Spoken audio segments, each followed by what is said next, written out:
Chapter 26. In the past, in order to prove his Tao, Pangu had established the wilderness. As a result, the primordial chaos had been shattered, giving birth to pure and turbid energies. The pure energies were pure and spirited, slowly rising to form the 9 heavens. The turbid energies were heavy, slowly sinking to form the wilderness. Pangu had established the heavens and perished. 30% of his primordial spirit had fused with the connate pure essence, giving birth to Taoist 3 purities. 12 drops of his essence blood had fused with the connate pure essence, giving birth to the 12 ancestral shamans. As for the rest of the connate pure essence, they had completely fused with the wilderness, becoming the foundation for the creation of the world. Who would have thought that there would be a connate pure essence here? After carefully sizing it up, Feng Zichen discovered that the connate pure essence had not given birth to any sentience. It was just a ball of essence. What a pity! Feng Zichen shook his head. If this ball of connate pure essence had given birth to sentience and taken human form, it would have been one of the more powerful connate fiend gods, if not supreme. Taoist 3 purities had been born from the connate pure essence. However, it was precisely because it hadn't given birth to sentience that Feng Zichen had a chance. Otherwise, where was he going to find such a treasure that was so suitable to refine a clone? As the saying goes, if you don't take what the heavens give you, you'll be punished. Since this ball of connate pure essence hadn't given birth to sentience, he wouldn't hold back. With a wave of his hand, Feng Zichen collected the connate pure essence, then flew towards the Chaos Spirit Springs. The wilderness was currently filled with danger. Not even the most powerful experts could guarantee their own safety. Needless to say, Feng Zichen was at the bottom of the wilderness. If he refined the connate pure essence into a clone, when the clone was born, his true body would be in the light while his clone would be in the dark. Not only would he have an additional connate fiend god as a helper, he would also have a backup plan. This way, even if Feng Zichen were to die one day, this clone would be able to revive him, giving him a chance to start all over again. Feng Zichen had even made arrangements for the future of this clone. As an innate god born from the innate clear qi, was there a better choice than to become a disciple of the 3 pure ones? In tens of thousands of years, the 3 pure ones would become saint. After that, they would open their gates in Mount Kunlun and recruit disciples. Given that this clone was of the same origin as the 3 pure ones, he would definitely succeed in becoming a disciple. By then, this clone would be able to cultivate peacefully under the protection of the saint, and Feng Zichen would have nothing to worry about. He would be able to do whatever he wanted in the untainted land to deal with the upcoming calamity of the humankind. After coming to the Chaos Spirit Spring, Feng Zichen thought for a moment, then placed the innate pure energy on the lotus throne of the White Lotus of Purification. Since he couldn't refine the White Lotus of Purification, he might as well give it to his avatar and let it be his lifelong spiritual treasure so that he could protect himself.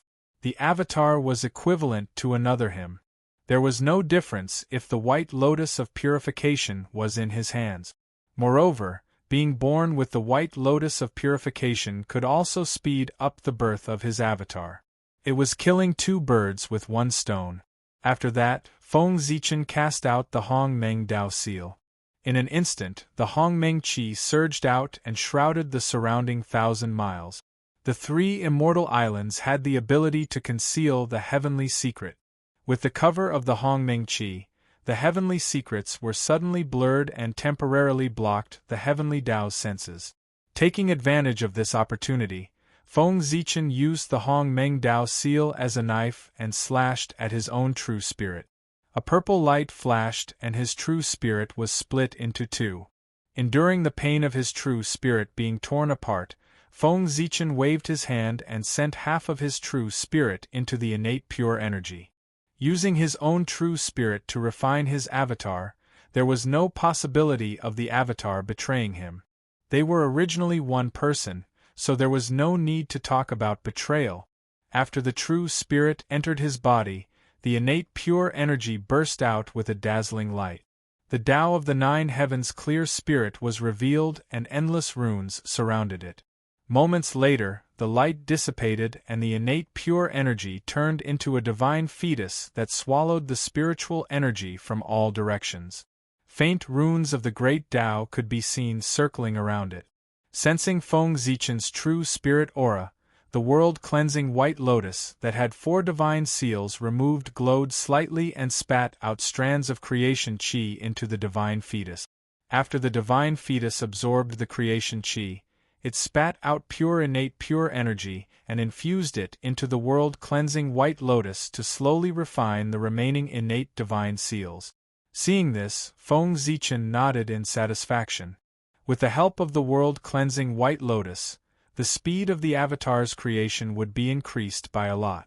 After keeping the Hong Meng Dao seal, the Hong Meng Qi in the surroundings immediately disappeared. Without the Hong Meng Qi's concealment, this place appeared in the heavenly Dao's sight again. Sensing the innate God's aura, the heavenly Dao lowered its gaze. Immediately, a supreme aura descended upon this place, suppressing Feng Zichen so much that he almost couldn't breathe. In the innate pure energy divine fetus, Feng Zichen's true spirit had just merged with the innate pure energy when he felt an incomparably majestic gaze staring at him. This scared him so much that he quickly entered the state of Tao enlightenment and cleared his mind of all distracting thoughts. When his true spirit entered the divine fetus, the Hong Meng Dao seal blocked the heavenly Dao's sight. As long as Feng Zichen didn't think about it, even the heavenly Dao wouldn't be able to see through it. It could only conclude that he was a god nurtured by the innate pure energy. As expected, the heavenly Dao looked at him for a moment before retracting its gaze and bestowing all kinds of blessings. Above the 9 heavens, endless innate pure energy crossed the endless space and descended upon the divine fetus. In the void, the laws of heaven and earth appeared and enveloped the divine fetus. Even the heaven and earth's origin energy appeared and fused into the divine fetus. Even the white lotus of purification benefited from it. It bore a lotus seed with an innate indestructible spirit light flickering within it and emanating an innate pure spirit chi.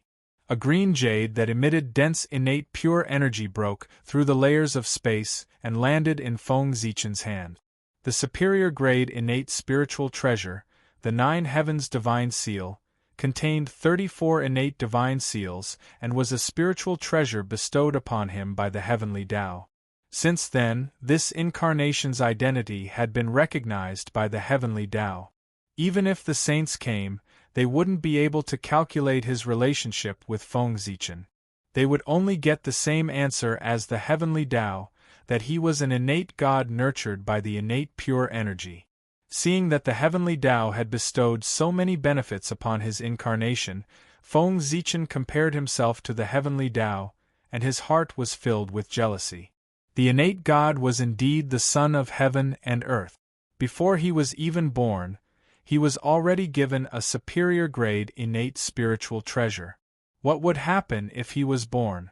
As for himself, he was much more miserable.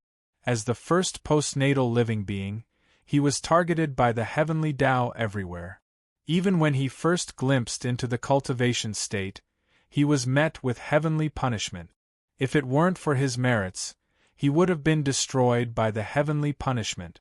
However, since the incarnation was one with him, his belongings were his belongings.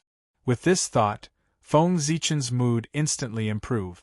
After sweeping away all the distracting thoughts, Feng Zichen sat down cross-legged and guided the Starlight to restore his true spirit. He couldn't bear to use half of his true spirit all of a sudden. Once he recovered, 300 years had passed. Seeing that the true spirit in his body was even stronger than before, Feng Zichen was in a good mood. He stood up and walked towards the center of Penglai Island. Chapter 27. Only by refining the core could one truly control the Penglai Divine Island. When he was refining the white lotus of cleansing, Feng Zichen had already found the core. The Chaos Spring was a chaos spiritual object formed from the chaos fragments. It was the source of the chaos spirit spring and the source of the chaos vital energy on the island. It was also the core of the Peng Lai Divine Island. The reason why the Peng Lai Divine Island was comparable to the prehistoric grotto heavens was because of this chaos spring. It had been tens of thousands of years since the prehistoric era was created. The remaining chaos vital energy in the heavens and earth had already been converted into Khanate Chi.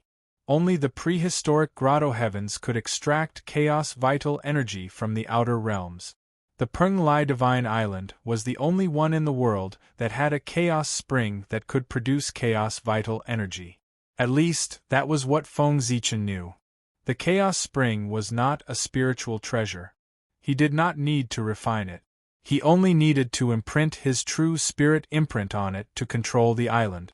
This was not difficult for Feng Zichen. After imprinting his true spirit imprint on the chaos spring, all sorts of information about the Peng Lai Divine Island appeared in Feng Zichen's mind. At the same time, two vague auras connected with the Peng Lai Divine Island and formed a Khanate formation. It was the Khanate tripartite formation that Feng Zichen experienced when he entered the island. It's the Fangzhong Divine Island and the Yingzhou Divine Island. Feng Zichen did not need to search for the source of the aura. He could guess where it came from. They were all formed from the chaos fragments and were all on the East Sea. The three immortal islands were naturally connected. And from the fact that they formed a formation, the three immortal islands were very likely to be one. With the help of the Hong Meng Dao seal, Feng Zichen broke through space and followed one of the auras. Just as he entered space, Feng Zichen felt the world being turned upside down. Then, he saw the three elements being formed and the five elements being reversed. Streaks and streaks of destructive energy were released towards him. In the formation, the Hong Meng Dao seal shone slightly. It enveloped Feng Zichen and blocked all attacks. After that, he brought him out of the formation and soared into the sky. When Feng Zichen reappeared, he was in a jujube forest. He couldn't help but take a deep breath. Suddenly, Feng Zichen felt the difference. As he inhaled, his life essence grew by quite a bit. He hurriedly looked around and saw that the jujube trees were so tall that they reached into the clouds, and red dates were hanging from them. From afar, they looked like balls of burning flames. This is the innate red date tree. After a moment of careful observation, Feng Zichen recognized the origin of the tree. The innate red jujube tree was the first jujube tree in the world, and it possessed a middle-grade innate spiritual root. The fruit it bore, the red date, was useless to Xiantian lifeforms, but to Hotian lifeforms, it was a supreme treasure. The red jujube's main effect was to prolong one's life, and its effects were divided into three grades. There were 3,330 innate red jujube trees here. Among them, 3,000 were low-grade trees that ripened every 600 years. They could extend one's life by 600 years. 300 were mid-grade trees that ripened every 6,000 years. They could extend one's life by 6,000 years. 30 were high-grade trees that ripened every 60,000 years. They could extend one's life by 60,000 years. Furthermore, innate spirit roots were extremely miraculous. Frequent consumption would not cause one to develop resistance to their effect. Xiantian lifeforms were favored by heaven and earth. They did not have a lifespan limit, so they naturally did not need such things. However, Hotian lifeforms were different. They were not favored by the heavenly Tao, so their lifespan was limited. A mortal's lifespan was no more than 100 years. Even if one became a celestial immortal, one could only live for 1 yuan. Only when one reached the golden immortal realm could one live forever. Therefore, the red jujube that could prolong one's lifespan was no less than a supreme treasure to Hotian lifeforms. After all, no matter how precious a supreme treasure was, it was not as precious as one's life. Especially to the current human race, the red jujube was extremely important. The godfiend lineage had just been established. Everything was still in the midst of exploration, and there were too many problems. On the other hand, humans had short lifespans. If they were careless and took the wrong path, their lives would be delayed. The appearance of the red jujube could prolong the human race's lifespan, giving them more time to create cultivation techniques and divine abilities. They could perfect the godfiend lineage and strengthen the human race. After all, Feng Zichen alone was not enough to make the human race prosper. Only when the human race had an endless number of experts could they gain a foothold in the wilderness and gradually grow stronger. Feng Zichen relied on his intuition to contact his celestial Tao avatar far away in the human race. He informed him to send people over to collect the red jujube. Unfortunately, there are no teleportation formations in the wilderness in this era. Feng Zichen sighed as he looked at the jujube forest. This place was tens of thousands of miles away from the human race. He did not know how much time it would take to travel back and forth. If there were teleportation formations, it would not be so tiring. In the future, he would definitely research teleportation formations. The wilderness was so huge that even a saint would have to spend a lot of time flying around. It was impossible without teleportation formations. Of course, saints had the authority of heaven and earth. They could go wherever they wanted with just a thought. There was no need for them to fly. As he walked forward, Feng Zichen saw a stone tablet with the words, Yingzhou, carved on it. This was Yingzhou Island. Similar to Penglai Island, Yingzhou Island also had a chaos spring. However, it was slightly smaller than the one on Penglai Island. Beside the chaos spirit spring, a tea tree swayed with the wind. As the leaves trembled, the sound of Tao could be heard. This was the first tea tree in the world. It was a high-grade connate spiritual root, connate enlightenment tea. In the later generations, its name and effects had been passed down. However, there was no news of its birth. It turned out that this item was hidden in Yingzhou Island. After leaving his mark on the connate enlightenment tea, Feng Zichen walked towards the chaos spring. As long as he controlled Yingzhou Island, everything on the island would be his. As Feng Zichen left his true spirit mark on the chaos spring, a passage appeared in front of him. This was the passage to Fangzhong Island. In the later period when Feng Zichen controlled Yingzhou Island, he did not need to take the initiative to find it. It automatically appeared in front of him. The three-deity island is indeed connected. With that thought, Feng Zichen walked into the passage and walked towards Fangzhong Island. He did not know if his luck had run out or if there were no treasures on Fangzhong Island. In short, Feng Zichen walked around Fangzhong Island and did not find anything. It was my fortune to get it, but it was my fate to lose it. Feng Zichen was very open-minded. Even if he did not gain anything on Fangzhong Island, he would not be disappointed. After all, the gains on the other two immortal islands were enough to surprise him. After leaving his true spirit mark on the Chaos Spring, the three-deity island was now under Feng Zichen's control. Rumble! The three-deity island shook violently. Each of them emitted a ray of light that entered Feng Zichen's sea of consciousness. After that, it returned to calm. In his sea of consciousness, the three rays of light intertwined and turned into a formation diagram. It revealed the Tao of three talents. It was the connate three talents formation. At the same time, a memory from the ancient chaos appeared in Feng Zichen's mind. In the vast chaos, a blurry giant shadow held a giant axe and hacked at the chaos. This memory was shockingly, Pangu splitting open the heavens. Chapter 28. With a swing of the axe, the chaos shattered, giving birth to a clear and turbid chi.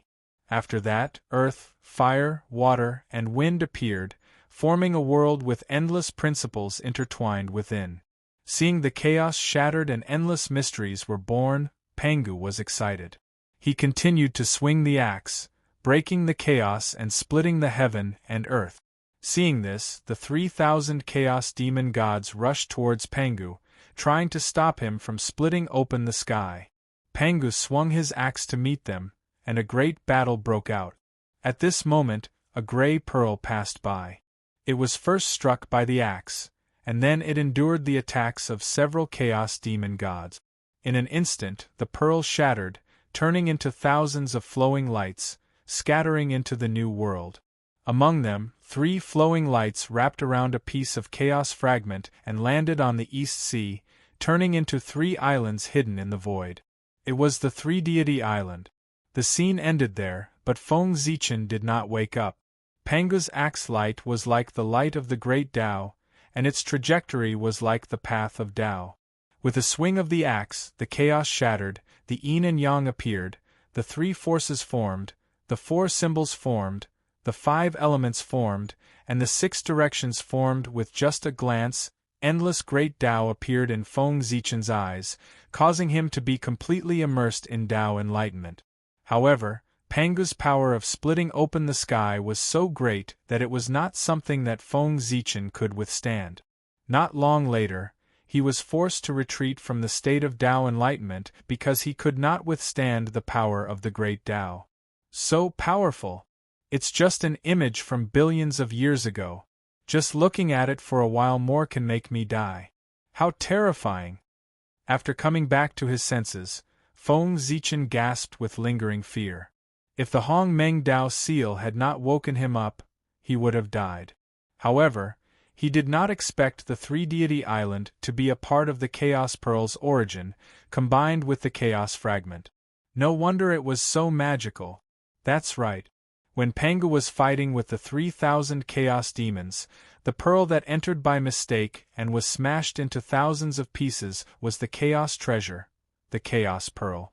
The Chaos Treasure was born with the Chaos Fate, and its power was immeasurable.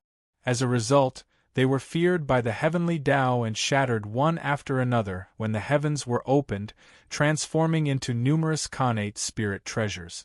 Pangu's axe transformed into 3 heaven-splitting cardinal treasures. The Chaos Bell, the Taiji painting, and the Pangu banner were all connate cardinal treasures.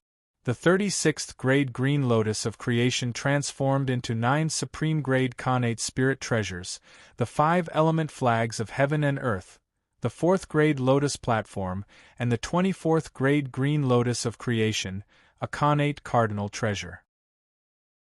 On the other hand, the primal Chaos Pearl was undoubtedly the most miserable amongst them. It had accidentally entered the battlefield, and was blasted into countless pieces, and it transformed into a few hundred mid- and low-grade natural spirit treasures and natural magic treasures. Not even a single high-grade natural spirit treasure had been formed, and it could be said to be miserable to the extreme. The bead-like Dharma treasures of the primordial world were almost all formed from the fragments of the Chaos Bead. For example, the spirit pearl that Her Highness Nuwa had bestowed upon Feng Zichen was formed from a fragment. The pearl was called the Innate Pearl, an innate magic treasure with 4 innate divine seals. It contained a boundless space filled with innate chi and could store all things. Apart from that, it had no other functions. Feng Zichen despised it for being useless, so he placed it aside. He didn't expect its opportunity to arrive today. After taking control of the 3 immortal island, everything about it appeared in his mind, allowing him to discover a mystical place filled with chaotic energy. It was formed from the core of the Chaos Bead. Any Dharma treasure formed from the fragments of the Chaos Bead could fuse with it to form a new Chaos Bead. This place was within the Fangzhong Island, and the surrounding chaos chi was filled with endless chaos laws, causing the heavenly secrets of this place to be blurry. If not for the fact that the 3 immortal island was under Feng Zichen's control, he wouldn't have noticed this place.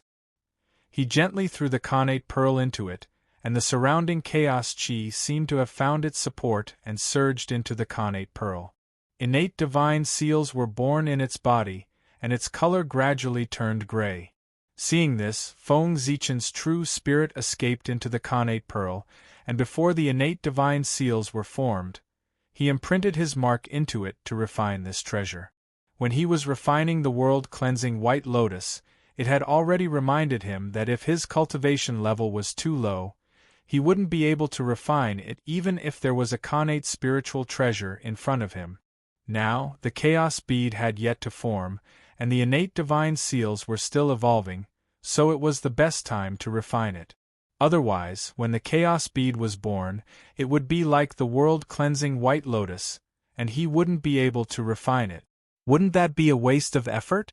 A huge vortex appeared in the connate pearl, devouring the surrounding innate chi, and then spitting out strands of chaos chi.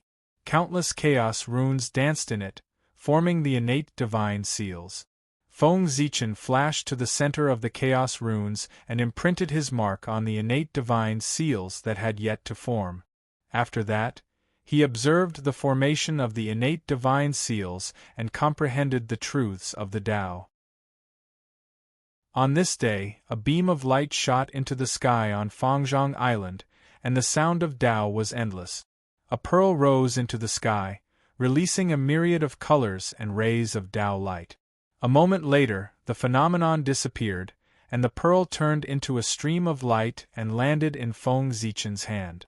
The chaos bead was a superior-grade connate spiritual treasure with 30 innate divine seals.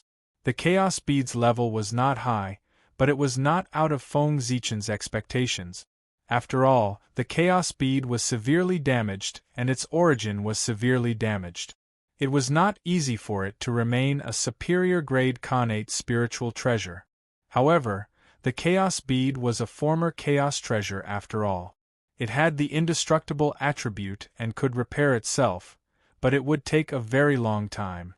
Apart from that, the chaos bead could also devour the numinous treasures formed from the other fragments to recover its grade. That was also Feng Zichen's plan. If he waited for the chaos bead to repair itself, it would probably not be enough even if the primordial world was destroyed. Moreover, there were many numinous treasures formed from the chaos bead fragments in the East Ocean. It was not difficult to find them with the chaos bead's senses. After putting away the chaos bead, Feng Zichen prepared to leave. After calculating the time, the Dragon Gate would open in a few hundred years. It was time to set off for the East Ocean Dragon Palace. During this trip to the Three Immortal Island, not only did he obtain several connate spirit roots, but he also obtained a connate godfiend avatar. It could be said that he had gained a lot. Feng Zichen was very satisfied. After controlling the Three Immortal Island, the connate three talents array was no longer a threat to him. His figure flashed, and when he appeared again, he was already above the vast East Ocean. The Three Immortal Island was too extraordinary. With Feng Zichen's background, he could not keep it even if he controlled it. It was better to leave it for his avatar. In the future, with the protection of a saint, no one would dare to snatch it. Standing above the East Ocean, Feng Zichen was about to determine the direction and rush towards the Dragon Palace when he saw a group of Heaven Immortal Realm ferocious beasts swimming towards him. Seeing this, Feng Zichen smiled. He had just advanced to the Heaven Immortal Realm and was worried about not having anything to practice on. Now that the group of ferocious beasts had arrived, he was indeed lucky. He pointed to the sky, and starlight fell from the sky, forming green, red, white, and black sword beams that slashed towards the group of ferocious beasts. The green sword beam had endless changes, the red sword beam was extremely blazing, the white sword beam was pure and refined, and the black sword beam was unconventional. The 4 sword beams flickered among the ferocious beasts. In just a moment, all the ferocious beasts were killed. With a loud laugh, Feng Zichen put away the ferocious beasts' corpses and rushed towards the Dragon Palace. Chapter 29. Halfway through, the Chaos Pearl in Feng Zichen's body suddenly became restless, forcing him to stop. Sensing something, he followed the Chaos Pearl's guidance and arrived at an island. The island looked ordinary, and there was nothing special about it. However, with the help of the Chaos Pearl, Feng Zichen could clearly feel the pure natural water spiritual qi hidden deep within the island. Stepping onto the island, Feng Zichen walked towards the place where the natural water spiritual qi gathered. After a few steps, the space around him changed. It was as if he had stepped into a world made of water. Endless streams of water swept towards him. Natural spiritual water, formed by natural water spiritual chi, could weaken one's cultivation. Knowing how terrifying this water was, Feng Zichen did not dare to let it get close to him. He quickly activated the Chaos Pearl. The Chaos Pearl flew into the air and shone brightly. It swallowed all the incoming natural spiritual water. At that moment, there was no more natural spiritual water coming towards him. Holding the Chaos Pearl, Feng Zichen circled around the natural spiritual water. He was sure of one thing. He was in a huge formation, the natural water formation. Realizing this, Feng Zichen was not shocked. Instead, he was overjoyed. There must be a natural item hidden in a place protected by a natural spiritual formation. Since this item could be sensed by the Chaos Pearl, it could only be a fragment of a natural spiritual treasure. After circling around for a long time, Feng Zichen realized that he could not break the formation in a short time. Worried that he would miss the opportunity to enter the U-Dragon Gate, he did not hesitate anymore. He activated the Chaos Pearl and slammed it against the formation. Boom, boom, boom. Violent vibrations spread for thousands of miles, attracting the experts of the Water Tribe who were passing by. They all rushed over to check out the situation. No one was in charge of the natural water formation, so it was no match for the Chaos Bead operated by Feng Zichen. After several collisions, the formation was broken, and a blue bead flew out and fell into his hand. "Junior, put down the spiritual treasure." Suddenly, a voice rang out. At the same time, a giant claw appeared above Feng Zichen's head and clawed at him. Smiling faintly, Feng Zichen used the 5 monarchs technique. In an instant, the 5 chi inside his body soared and materialized into the silhouette of the 5 monarch. They formed a 5-colored canopy that blocked the giant claw. Then, with a flick of his finger, Starlight fell from the sky, forming 4 sword rays that slashed the giant claw into pieces. After the sword light shattered the giant claw, it hovered in the air for a moment before slashing at a figure that suddenly appeared in front of it. "A mere heavenly immortal wants to hurt me? What a joke!" When he saw Feng Zichen's attack, the newcomer laughed with disdain, and then he emanated the pressure of a mysterious immortal that pressed down towards Feng Zichen. He completely disregarded the attacks of the 4 sword rays. Seeing this, Feng Zichen used the upright shadowless spell and his body turned from solid to illusory. He hid in the void and was immune to all attacks. When the sword light neared the person, it suddenly transformed into the appearance of the 4 symbols, sacred beasts. They formed a 4 symbols formation, trapping the person within and shooting out tens of thousands of sword chi. Damn it, what kind of divine ability is this?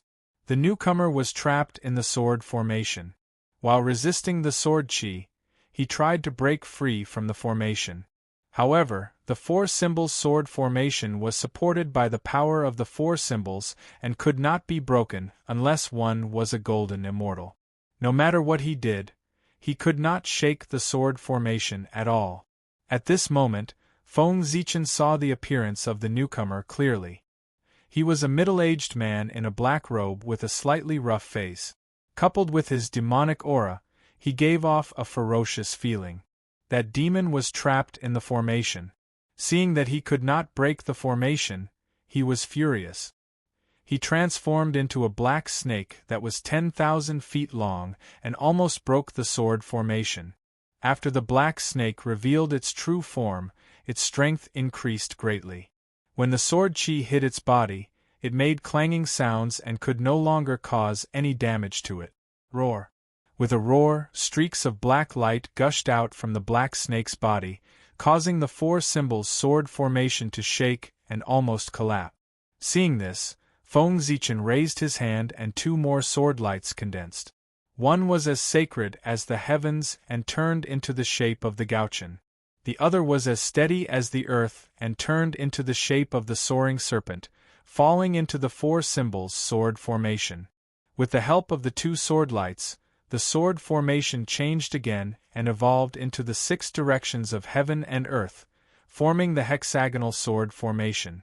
The moment the formation was formed, endless sword chi swept out from the 6 directions of heaven and earth.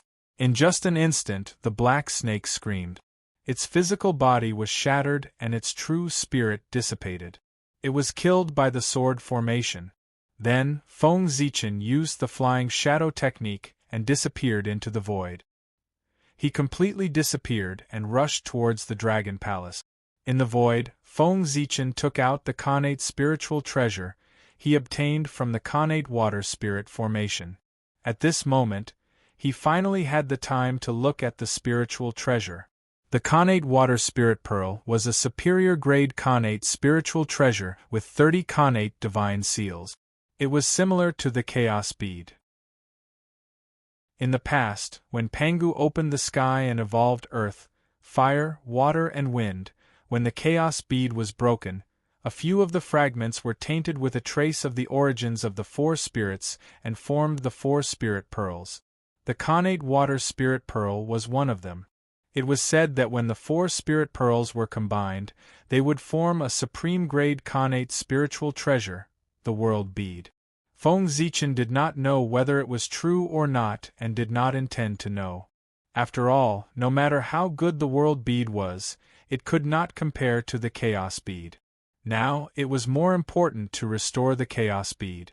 Ever since he obtained the Khanate water spirit pearl, the chaos bead had been restless and wanted to devour it.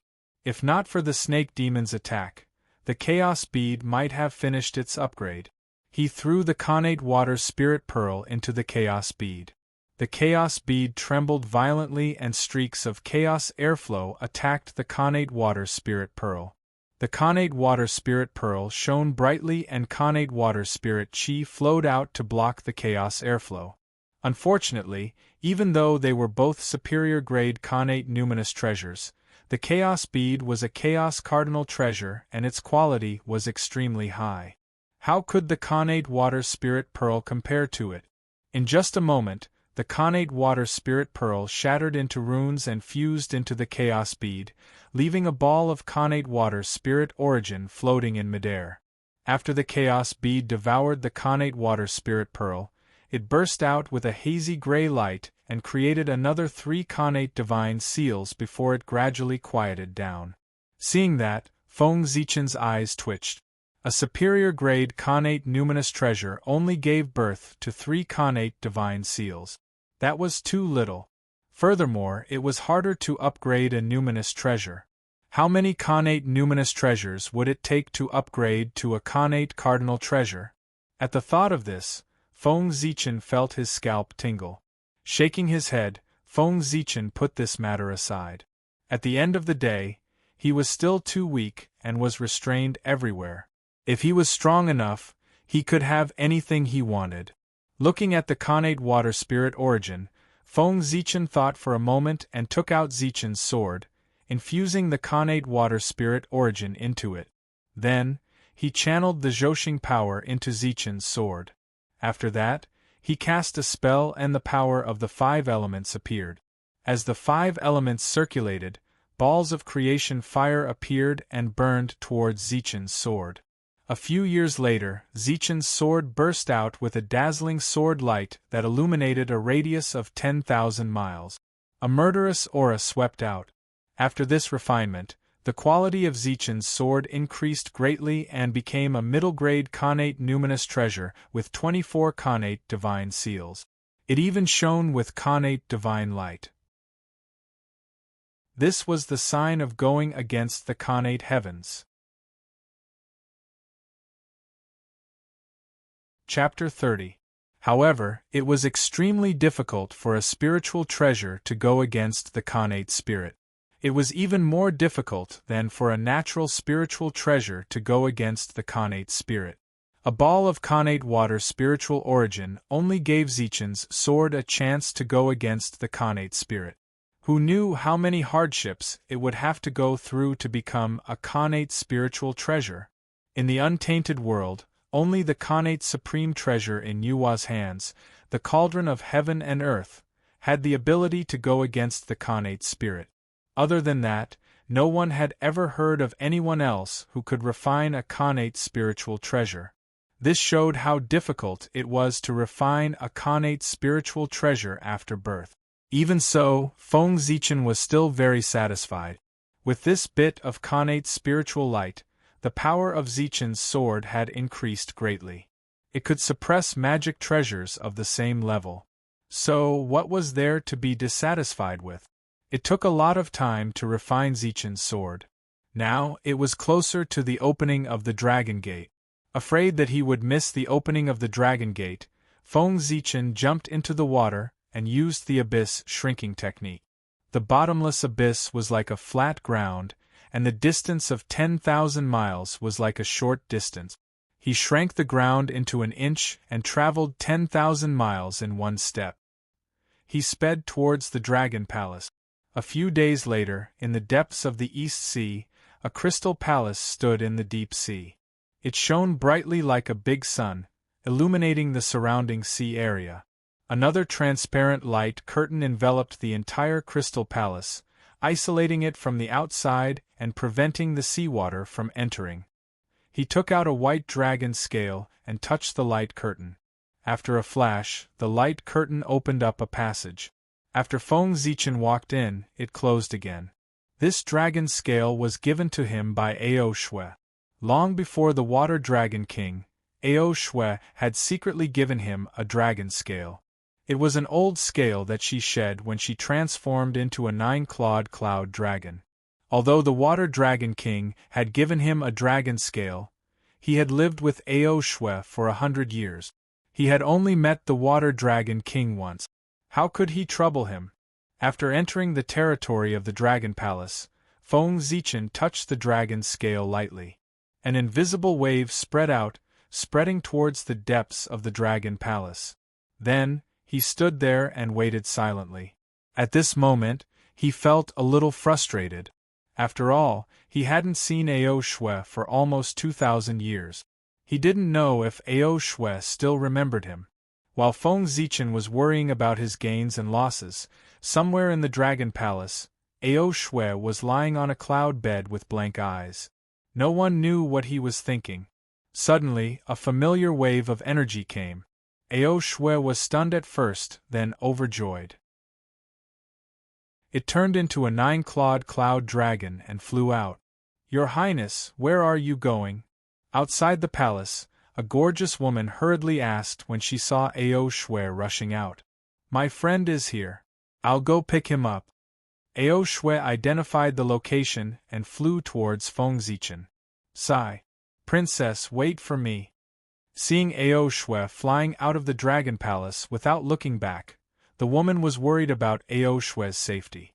She turned into a ray of light and chased after Ao Shui. At the same time, a short elder with a turtle shell on his back followed quietly. The two of them seemed to have merged with the Tao. Their bodies shone with the light of the Tao. They were experts in the Tai Jingxian realm. In the past, Ao Shui received the help of the Nether Dragon Venerate during the war between the three races. His bloodline returned to its ancestral form and he turned into the form of the ancestral dragon. After returning to the dragon tribe, his status naturally increased. He was second only to Daluo Jingxian. To prevent Ao Shui from suddenly disappearing from the Dragon Palace like last time, the Dragon Tribe specially sent 2 Tai Jingxian to protect Ao Shui. After revealing his true form, Ao Shui sped up. In a short while, he arrived near Feng Zichen. "Zichen, why are you only here now? The Dragon Gate is about to open. I thought you weren't coming." Before Ao Shui arrived, his voice could be heard from afar. "There was an accident on the way and I was delayed. Otherwise, I would have arrived long ago." Feeling Ao Shui's familiar tone and familiarity, Feng Zichen was very happy. He smiled and went up to him. However, just as he arrived beside Ao Shui, Feng Zichen felt 2 powerful divine senses sweeping towards him. They were trying to spy on him. His merit divine light automatically appeared and blocked the two divine senses, preventing them from spying on him. How dare you? I already said that he is my friend. How dare you do this?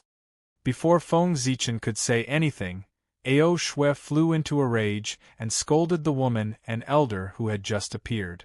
One had to know that spying on someone with one's divine senses was no less than a provocation. It was a very offensive action. The two of them scanned Feng Zichen with their divine senses so brazenly. It was obvious that they did not take him seriously. Naturally, Ao Shui was very angry. Princess, please forgive us. We have crossed the line. The two of them smiled bitterly and bowed to Ao Shui. Then, they said to Feng Zichen apologetically, Fellow Taoist, please don't be angry. We have crossed the line. Little did they know that the two of them were complaining in their hearts. They thought that with their Tai Jinxian cultivation, they could spy on a small cultivator in the heavenly immortal stage silently. Who knew that a small heavenly immortal stage cultivator would have so much merit protection? They were exposed immediately. It's fine. Feng Zichen replied expressionlessly. The two of them were Ao Shui's guards. Although he was unhappy with their behavior, he still had to care about Ao Shui's reputation. He could not scold them. You think it's over just because I'm not angry? Get out of here. Go to the Dragon Palace to receive your punishment. Feng Zichen had his scruples, but Ao Shui did not. After punishing the two of them, Ao Shui turned into her human form and led Feng Zichen to the Dragon Palace. Compared to 2,000 years ago, Ao Shui had grown up a lot. She looked like she was 12 or 13 years old. On the way to the Dragon Palace, Ao Shui kept talking to Feng Zichen. It was obvious that she had been bored in the Dragon Palace all these years. Dragon Palace, in front of the Water Dragon Palace. This was the palace of the Water Dragon King. Because he was the son of the Dragon Sovereign, he could have his own palace in the Dragon Palace. Please inform your highness that an old friend has come to visit. Feng Zichen stepped forward and handed the dragon scale that the Water Dragon King had given him to the shrimp soldier guarding the door.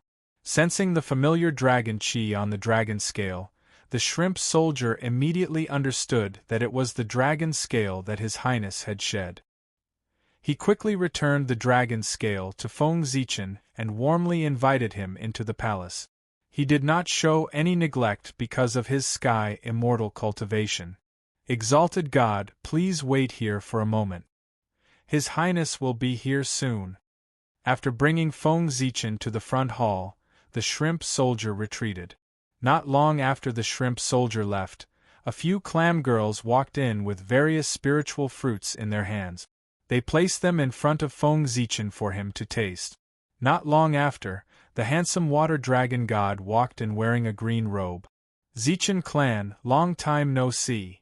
The moment he saw Feng Zichen, the water dragon king was shocked. However, he remained calm on the surface and said with a smile, the Zichen clan of the human race was indeed a person of great fortune. The first time they met, he was still full of acquired qi. Now that they met again, the qi was gone and he had completely turned into a Xiantian life form. Moreover, his Xiantian spiritual light was dazzling. He was one of the best. Chapter 31. When the Water Dragon King first arrived at the human race, he felt that the human race was not simple. After meeting the three leaders of the human race and Feng Zichen, he was even more certain of this guess. A mere Hotian race that was born less than 10,000 years ago actually produced 4 people with great merit at the same time. How incredible was this? As long as these 4 people did not do anything that would anger the heavens and the people, with their merit, they had hopes of stepping into the realm of the Daluo Jinxian in the future. The Water Dragon King was not stupid. The 4 people who had the potential of becoming a Daluo, he could not wait to befriend them. How could he easily offend them? Therefore, when he was in the human race, he was very amiable and got along very well with the 3 leaders of the human race. Even Feng Zichen, without his guidance, would not have thought of the Dragon Gate. Therefore, he came to the Water Dragon Palace today specifically to express his thanks. Why did you only arrive now? I thought you were not coming. The two exchanged pleasantries for a while, and the Water Dragon King asked doubtfully. I encountered a ferocious beast on the way, so I was delayed for a while. Feng Zichen explained. A ferocious beast. Hearing this, the Water Dragon King sighed. It's good that you are fine. These ferocious beasts can't be killed. My dragon race has no choice but to let them wander in the four seas. But fortunately, when the eye of the sea returns to calm, these ferocious beasts will return to the abyss. At that time, the four seas will be peaceful again. The ferocious beasts were formed by the resentment of the Chaos Demon God. As long as the resentment did not disappear, the ferocious beasts would not disappear. And to eliminate the resentment of the Chaos Demon God, the only way was to destroy the Chaos Demon God. This was a deadlock. Who would choose to destroy the world they relied on for survival for a petty disease? Therefore, the ferocious beasts were put on hold. I obtained this item in the East Sea. It is useless to me, but it is compatible with the Dragon Lord. I will give it to the Dragon Lord. Seeing that the atmosphere was a little gloomy, Feng Zichen took out a stream of innate water spirit origin chi and handed it to the Water Dragon King. After the Chaos Bead devoured the Connate Water Spirit Pearl, apart from the Connate Water Spirit Origin, there was still quite a lot of origin chi left. Although this item was precious, it was useless to Feng Zichen. It was better to take some out as a gift. No, this item is too precious. I cannot accept it. Seeing this item, Water Dragon King repeatedly refused. Natural origin energy, also known as natural ancestral energy, contained a trace of the origin energy of the Grand Tao, and it could help one comprehend the Tao. Apart from the creation of heaven and earth, a Daluo Jinxian had to spend 100 years to condense a strand of innate chi of origin. From this, one could see how precious it was. If it wasn't for Dragon Lord, how would I know about the Dragon Gate? Dragon Lord, please do not delay. Water Dragon King walked the path of the great Tao of water, and the innate water spirit chi would be of great help to him. He was not very resolute to begin with, but after Feng Zichen repeatedly sent him off, he accepted it with some reluctance. Since that's the case, I'll accept it shamelessly. I will remember your kindness, fellow Taoist. A strand of innate water spirit chi of origin could save Water Dragon King tens of thousands of years of cultivation. A strand of innate water spirit chi of origin could even help him comprehend the great Tao of water. Even the dragon tribe did not have many treasures like this. Feng Zichen was greatly indebted to him for giving this item to him. 100 years later, at the Dragon Gate Gorge in the East Sea, countless water tribe creatures gathered here. Not only were there sea creatures, but there were also many water tribe cultivators who came from all over the untainted land, just to leap over the Dragon Gate and transform into a true dragon. Wow! There are so many people here. The last time the Dragon Gate opened, Ao Shui was not born yet. Therefore, this was her first time here, and she was full of curiosity. In the age of witchcraft and demons, the human tribe was not the main character of heaven and earth. The human tribe, in this era, referred to all living beings of the human Tao, and all sentient beings in the untainted land, not the human tribe. Leaping over the Dragon Gate is a grand event for the Water Tribe. Thousands of Water Tribe members gather here, so it's not surprising that there are so many people here. Feng Zichen said. Although he said that, he was still shocked. As far as the eye could see, there were Water Tribe members everywhere. The entire sea area was crowded with all kinds of living beings, and there was no space at all. Even so, there were still more Water Tribe members coming. However, there were many races gathered here, and many of them were natural enemies. No one dared to cause trouble, which showed the power of the Dragon Tribe. In the center of the Dragon Gate Gorge, There were a few palaces for the disciples of the dragon tribe to rest. Ao Shui was the granddaughter of the ancestral dragon, and she had her own palace. Feng Zichen was basking in her glory and stayed here with her.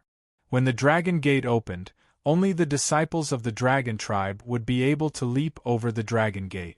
And the first water tribe member to leap over the dragon gate would be rewarded by the ancestral dragon. Ao Shui brought Feng Zichen here so that he could be rewarded by the ancestral dragon. This place was closest to the dragon gate, and leaping over the dragon gate here would give him the opportunity to be one step ahead of the others. In addition, with the secret treasure that Ao Shui lent him, he could be the first to leap over the dragon gate and receive the reward.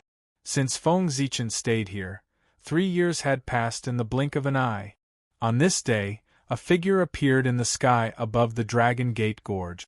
He was handsome and dignified, and he wore a purple robe with blue clouds. Beside him, light gathered and purple clouds surged. The shadow of 9 dragons appeared, showing supreme majesty. This person was the eldest son of the Dragon Emperor, the grandson of the ancestral dragon, and the successor of the dragon tribe, Aoi. The Dragon Emperor was suppressing the Sea and could not leave, so he was responsible for opening the dragon gate to raise his hope. In the early years of the ancient times, the ancestral dragon felt that it was difficult for living beings to become dragons, so he established the dragon gate. Anyone who passed through the dragon gate, regardless of whether they were from the dragon bloodline, the water tribe, or the evil dragon tribe, could ascend to the heavens and transform into a true dragon. Since then, the dragon gate meet has been held. After introducing the origin of the dragon gate, Aoi paused for a moment and changed to the Tao language. Today, the dragon gate will be opened again. As his voice fell, endless golden light gathered, forming a dazzling golden dragon gate in the Dragon Gate Gorge. As the dragon gate appeared, an earth-shattering dragon roar was heard. Then, an extremely rich connate wood essence sprinkled from the dragon gate into the bodies of the water tribe members below. This was the grace of the ancestral dragon. There were countless water tribe members, so naturally, not everyone could pass through the dragon gate. Therefore, the ancestral dragon gave them the connate wood essence in advance to improve their physiques, so that they would not have made a wasted trip. Thank you for your grace, your majesty. After receiving the connate wood essence from the ancestral dragon, countless water tribe members in the Dragon Gate Gorge knelt down respectfully and kowtowed sincerely. Roar. A dragon roar came from Aoi's mouth. He transformed into a 9-clawed golden dragon and leaped toward the dragon gate. Aoi was indeed the descendant of the ancestral dragon. The so-called dragon gate test did not seem to exist to him. He leaped over the dragon gate and disappeared without a trace. After Aoi leaped over the dragon gate, dragon roars could be heard in the Dragon Gate Gorge. Mighty dragon aura swept in all directions, and true dragons flew out one after another. Some were red, some were black, and some were green. They flew toward the dragon gate. The leader was a 9-clawed cloud dragon, Ao Shui. Chapter 32. Aoi and Ao Shui were both direct descendants of the ancestral dragon. Their bloodline was already the highest in the dragon race. Even if they leaped through the dragon gate, their bloodline couldn't be improved anymore. However, the opening of the Dragon Gate was a major event for the Dragon Clan, and it was related to the future of the Dragon Clan. Therefore, every time the Dragon Gate opened, the ancestral dragon would cast his gaze over and pay attention to this place. He wanted to see if there were any outstanding individuals among the younger generation of the water race. At the end of the ancient times, a great war broke out between the 3 races, causing the 4 poles of the untainted land to be unbalanced and almost destroyed. In order to atone for their sins, the experts of the 3 races transformed into the 4 sacred beasts to suppress the 4 poles of the world and stabilize the untainted land. From then on, only the great tribulation of heaven and earth could appear. The ancestral dragon was in charge of suppressing the easternmost land. If the descendants of the dragon clan wanted to meet the ancestral dragon, they had to go to this place. However, only Deluo Jinxian could enter the four extremes. How could the descendants of the dragon race have this ability? Therefore, the dragon gate that opened every Yuan's became an opportunity for the descendants of the dragon clan to meet the ancestral dragon. Therefore, every time the dragon gate opened, regardless of whether they could improve their bloodline or not, tens of thousands of dragons would gather at the Dragon Gate Gorge to leap through the Dragon Gate and worship the ancestral dragon. Those of the dragon clan who could come here to worship the ancestral dragon were all outstanding disciples of the clan. How could the Dragon Gate's test be difficult for them? In just a few days, tens of thousands of true dragons leaped over the Dragon Gate and entered the legendary dragon transformation pool. Seeing the group of dragons leap over the Dragon Gate, Feng Zichen took advantage of the opportunity. After the last true dragon leaped over the Dragon Gate, he leaped and rushed towards the Dragon Gate. Then, countless aquatic creatures in the Dragon Gate Gorge rushed toward the Dragon Gate. They were like dark clouds that covered the sky. As soon as Feng Zichen rose into the air, he saw a dazzling Milky Way falling from the 9 heavens. It cut through the 9 layers of the void and arrived in front of him. Can I see the Dragon Gate after passing through the 9 layers of the void? With that in mind, Feng Zichen stepped onto the Milky Way and arrived at the 9th level of the void. As soon as he entered the first layer of the void, he felt a wave of pressure. It was as if he was carrying a mountain on his back, making him unable to move. At the same time, wind, rain, thunder, and lightning appeared in the sky and struck at him. Feng Zichen bellowed. His divine sea surged, his acupuncture points glowed, and his entire body shone brightly. Phantoms of godly spirits walked out and surrounded him, chanting continuously. Vast divine power erupted from his body, removing the pressure around him and extinguishing the power of wind, rain, thunder, and lightning. Taking advantage of this opportunity, Feng Zichen went against the current of the Milky Way, crossed 3 voids in a row, and arrived at the 4th void. Boom! The 4th level of the void was like a thunder region, with countless lightning snakes dancing in the air. As soon as Feng Zichen appeared, dozens of innate lightning bolts blasted towards him. As Feng Zichen was about to summon the 5 monarchs' canopy, the 3 layers of the rift he had just crossed shattered into pieces, turning into streams of chi of creation and creation surging into his body. Seeing this, Feng Zichen let go of his defense and allowed the innate lightning to strike him. The power of lightning destroyed life, and the creation chi gave birth to life. One was destruction and the other was creation. The 2 forces went back and forth in Feng Zichen's body, giving birth to a mysterious power. Under the effect of this mysterious power, every inch of his flesh was glowing, and countless innate runes were born, and the shadows of the sun, moon, and stars appeared. This was because Feng Zichen's bloodline was improving. It was transforming into a starry great path body, which made his connection with the stars in the sky closer. In the boundless starry sky, Zhouxing's chi of origin fell into Feng Zichen's body, helping him evolve his bloodline and evolve into the starry Tao body. A few days later, when he felt that the lightning could no longer harm him, Feng Zichen opened his mouth and sucked in all the lightning bolts into his stomach, refining them into pure innate essence. The innate lightning disappeared, and the 4th level of the void shattered, turning into a cloud of chi of creation and creation that entered his body. Then, with the help of Zhouxing's power, Feng Zichen passed through the 5th and 6th level of the void and entered the 7th level of the void. When he arrived at the 7th level of the void, he saw that it was different from the previous levels. The entire world was green, filled with innate E-wood essence that transformed into jade trees and jade grass. The 9 levels of the void were not all trials. In the 7th and 8th level of the void, there were fortunes left behind by the ancestral dragon. Baptized by wind and clouds, born from lightning, This was the meaning of the first 6 levels of the void, and it was also the path one must go through in order to transform into a dragon. Breaking through 6 levels of the void in a row would definitely wear out or be injured. The ancestral dragon left the innate E-wood essence here for him to recuperate and face the final test in the most perfect state. Feng Zichen was not only unharmed, but also gained a lot of benefits along the way. Naturally, he did not need the innate E-wood essence and walked straight to the 8th level of the void. The last 3 levels of the void were different from the first 6 levels of the void. They were not formed by the innate chi of creation and were real. They would not be shattered because of Feng Zichen's departure.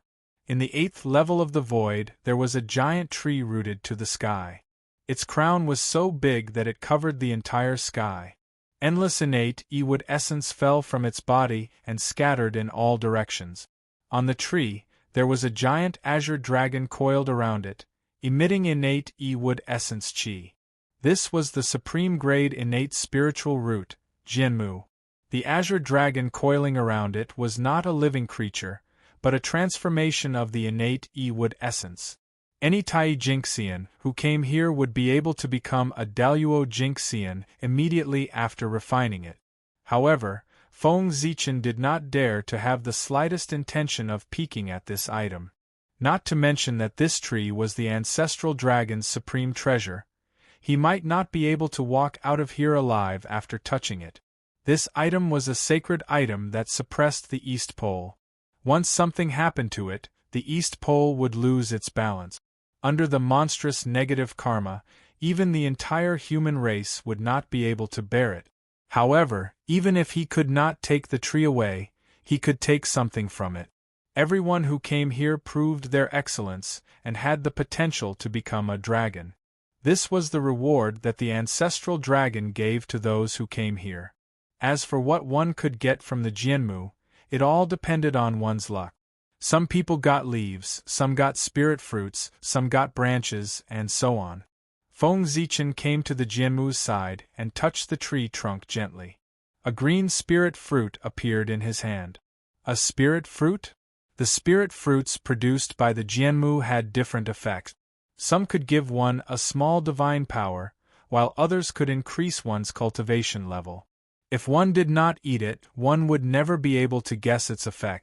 After looking at it for a moment, he could not see its effect. He could only see that the spirit fruit contained a huge amount of power. Without hesitation, Feng Zichen put the spirit fruit into his mouth.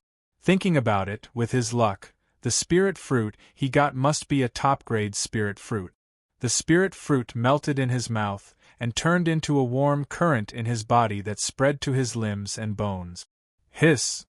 Wherever the warm current passed, it was as if a knife was cutting, and a tearing pain spread throughout his body. Feng Zichen could not help but gasp. Then, green dragon scales appeared on his skin.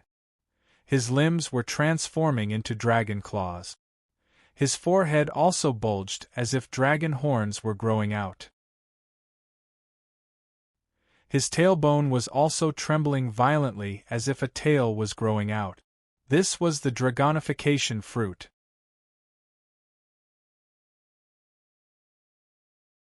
Chapter 33. The Dragonization Fruit. This was a sacred item that the water tribe yearned for even in their dreams. After eating it, there was no need to leap through the dragon's gate to become a real dragon. Unfortunately, what Feng Zichen wanted was the body of an innate demon, not a real dragon. The dragonization fruit was useless to him. Channeling all his spiritual energy, he suppressed the effects of the dragonization fruit. His body's transformation into a dragon slowed down. However, the dragonization fruit's effects were too strong. After a while, it broke through Feng Zichen's seal and continued to transform his body. Seeing that his spiritual energy was useless, the real spirit in the school of the Emperor's Star exploded with a brilliant light. Feng Zichen's body turned into a ball of Hongming Qi, wrapped around his real spirit, and spun in the air. The dragonization fruit's power floated in the Hongming Qi, trying to transform the Hongming Qi into the shape of a dragon. Then, the Hongming Qi gave birth to the Yuan, Ini, Sankai, Fengxiang, Wuxing, Liuhe, Qiao, Bagua, Jiugong, and Shifeng. As the Hongming Qi evolved, the dragonization fruit's power slowly merged with it. In the end, it completely merged with the Hongming Qi and could no longer cause any waves. Then, the Hongming Qi twisted and turned back into Feng Zichen's body. After his body was restored, Feng Zichen suppressed his real spirit and walked towards the 9th level. After consuming the dragonization fruit, his strength increased greatly and he was on the verge of a breakthrough. However, now was not the time for a breakthrough. He could only suppress it for now. When he leaped through the Dragon's Gate, that would be the best time for a breakthrough. In the 9th level, the vast Milky Way fell from the 9 heavens. With a majestic force, it crushed down on Feng Zichen, trying to knock him down from the sky. At the end of the Milky Way there was a huge door. It shone with the light of creation and the light of Tao. The Dragon's Gate, the Real Dragon's Gate. Seeing this Dragon's Gate, Feng Zichen was shocked to realize that this was the Real Dragon's Gate. The giant door outside was only a projection. Sensing Milky Way's power, he no longer held back and unleashed his full strength. Boundless radiance burst forth, forming the phantoms of gods around Feng Zichen. Streaks of starlight fell and enveloped him. With the support of Zhoxing, Feng Zichen ignored the space seal and stepped out. He directly crossed the vast Milky Way and arrived in front of the Dragon Gate. Roar! It seemed to come from ancient times, yet it also seemed to come from the future. A lofty and ethereal dragon roar sounded, causing Feng Zichen's mind to tremble. He raised his head and saw a 9-clawed golden dragon. Ancestral Dragon Phantom. The last stage of the Dragon Gate was guarded by the Ancestral Dragon Phantom. Only by blocking the attack of the Ancestral Dragon's Phantom, and not being struck down from the void, could one leap over the Dragon Gate. Even though the Ancestral Dragon's silhouette was only at Heavenly Immortal Primary Stage, the Ancestral Dragon was still a saint beast that was comparable to a sage. Even though they were at the same level, their intrinsic qualities were far superior. A strike from a heavenly immortal was not inferior to a strike from a golden immortal. Feng Zichen touched the dragon's scale in his arms. He did not use it. This was a secret treasure that Ao Shui lent him. It was made from the dragon's scale shed by the ancestral dragon. It could allow him to bypass this stage and directly enter the Dragon Gate. However, to Feng Zichen, facing the greatness of a sage was very beneficial. Even if it was just a phantom, he did not want to miss it. Moreover, there were not many opportunities to fight with a sage of the same level in the primordial world. Since he would not die, why not give it a try? With that thought in mind, Feng Zichen attacked. Knowing how terrifying his opponent was, he was determined to take the initiative to attack. He took out the Zichen sword and swung it at the ancestral dragon phantom. A resplendent sword beam with the power to split the world swept out. This was the sword art of Zhoxing. It used Zhoxing to derive the Tao of heaven and earth, creating and destroying all things. It was created after Feng Zichen observed Pangu splitting open the sky and combined it with Zhoxing. It represented his achievement in the sword Tao. In the sword beam, the sun, moon, and stars appeared. It derived the Tao of heaven and earth. Wherever it passed, space shattered and all things were destroyed. It was as if the world was about to be reopened. Seeing this sword beam, the originally emotionless ancestral dragon phantom showed a hint of surprise. It was as if it was marveling at the xuanqi of the sword beam. Then, it opened its dragon mouth and let out a dragon roar. In an instant, the world fell silent. Everything fell silent. The sword beam shattered and cracks appeared on Feng Zichen's body. However, after the sword beam shattered, it did not disappear. Instead, it turned into sword qi that filled the sky. There were yin-yang sword qi, tripartite sword qi, 4 symbols sword qi, 5 elements sword qi. They shot towards the ancestral dragon phantom. The ancestral dragon phantom blew gently, and the sword chi that filled the sky disappeared. Then, its figure began to slowly disappear. After the attack, the ancestral dragon phantom had completed its mission. There was no need to stay. After the ancestral dragon phantom disappeared, a stream of innate E-wood origin chi appeared in the void and entered Feng Zichen's body. It instantly healed his injuries. So powerful! We are both in the early stage of Heaven Immortal, but he could seriously injure me with one move. A sage is indeed terrifying. Standing up, Feng Zichen sighed. Feeling the power of a sage, his heart to become stronger was even more determined. At this moment, an excited dragon roar suddenly came from the 8th level of the void. Someone had reached the 8th level of the void. Seeing this, Feng Zichen walked towards the dragon gate. He did not forget that the first person to leap over the dragon gate would be rewarded by the ancestral dragon. After passing all 9 levels, there were no more obstacles in front of the dragon gate. He successfully walked through the dragon gate and arrived at the dragon transformation pool. After crossing the dragon gate, Feng Zichen's bloodline changed. It was boiling, shining, and releasing rays of divine light. Feeling the change in his bloodline, he quickly jumped into the dragon transformation pool. Suddenly, endless chi of creation surged and accelerated the change in his bloodline. First, there was a burst of bright starlight, followed by green, white, and yellow light. The green light was the power of the dragon transformation fruit, the white light was Nua's blood essence, and the yellow light was the living soil of 9 heaven.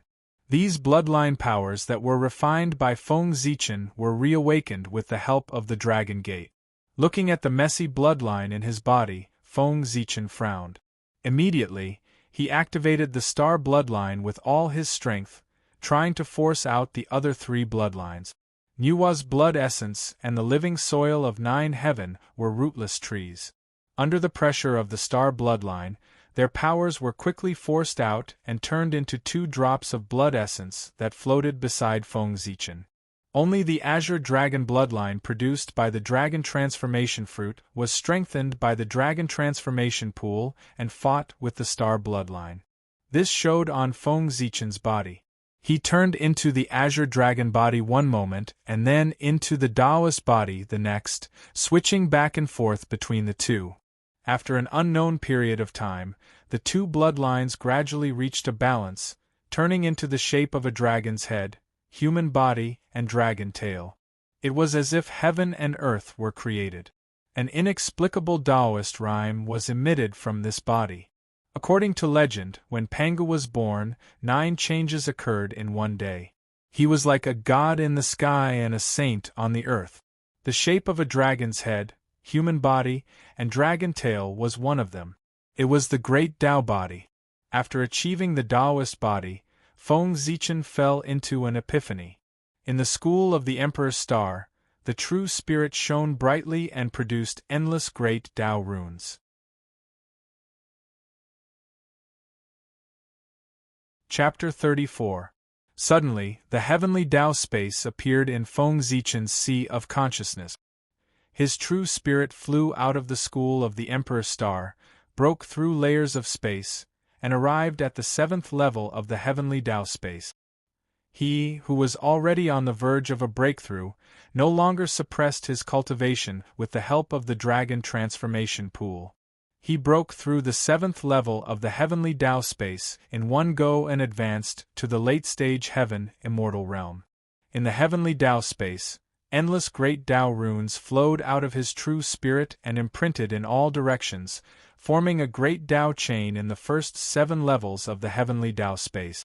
Above it, Hongmeng Qi circulated, and the sun, moon, and stars appeared together, evolving the Tao of heaven and earth. Silently, a purple star appeared above the true spirit's head, drooping down strands of origin Qi and merging into the true spirit's body.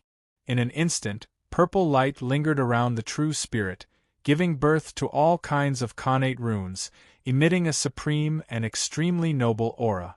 This was the projection of the Emperor's Star. It had sensed that Feng Zichen's strength had improved greatly, so it had specially manifested in the heavenly Tao space to help him evolve his true spirit and transform into a Khanate God-fiend.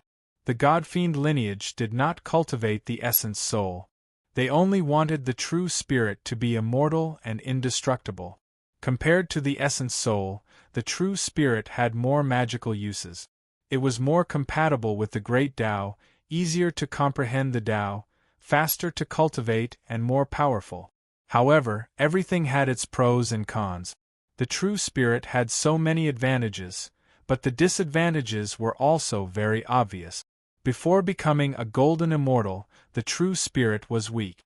When fighting with others, the slightest carelessness would cause the true spirit to be damaged and the great Tao to be severed. When Feng Zichen refined his clone, if it wasn't for the Hong Meng Dao seal, which could use the power of the great Tao to split yin and yang and split the true spirit into two, how would he have refined his clone? How would he dare to use half of his true spirit to refine a clone? Wouldn't that be severing his own great Tao? After becoming a golden immortal, the true spirit would be immortal, and there would be no danger of the Tao being severed. Even so, it was still extremely troublesome if the true spirit was damaged. Only Daluo, whose true spirit was immortal and indestructible, could unleash the power of the God-fiend lineage as he wished. After an unknown period of time, Feng Zichen had stabilized his realm and woke up from his meditation. With a flash of purple light, the body of the Great Path was refined by him, and he returned to his human form. The form of a dragon's head, a human's body, and a dragon's tail. Although it was a body of the Great Path, and was infinitely mysterious, the human form was also a body of the Great Path. Moreover, it was more suitable for Feng Zichen. The body of the Great Path was neither strong nor weak, only suitable or not. However, although the Azure Dragon bloodline had been refined, it had left behind a divine ability, the Nine Heavens Dragon Roar. It was the supreme divine ability that the ancestral dragon phantom had used in front of the Dragon Gate. The great voice is silent, the great elephant is formless. Everywhere the dragon roar passed, the heavens and the earth went silent while everything fell silent.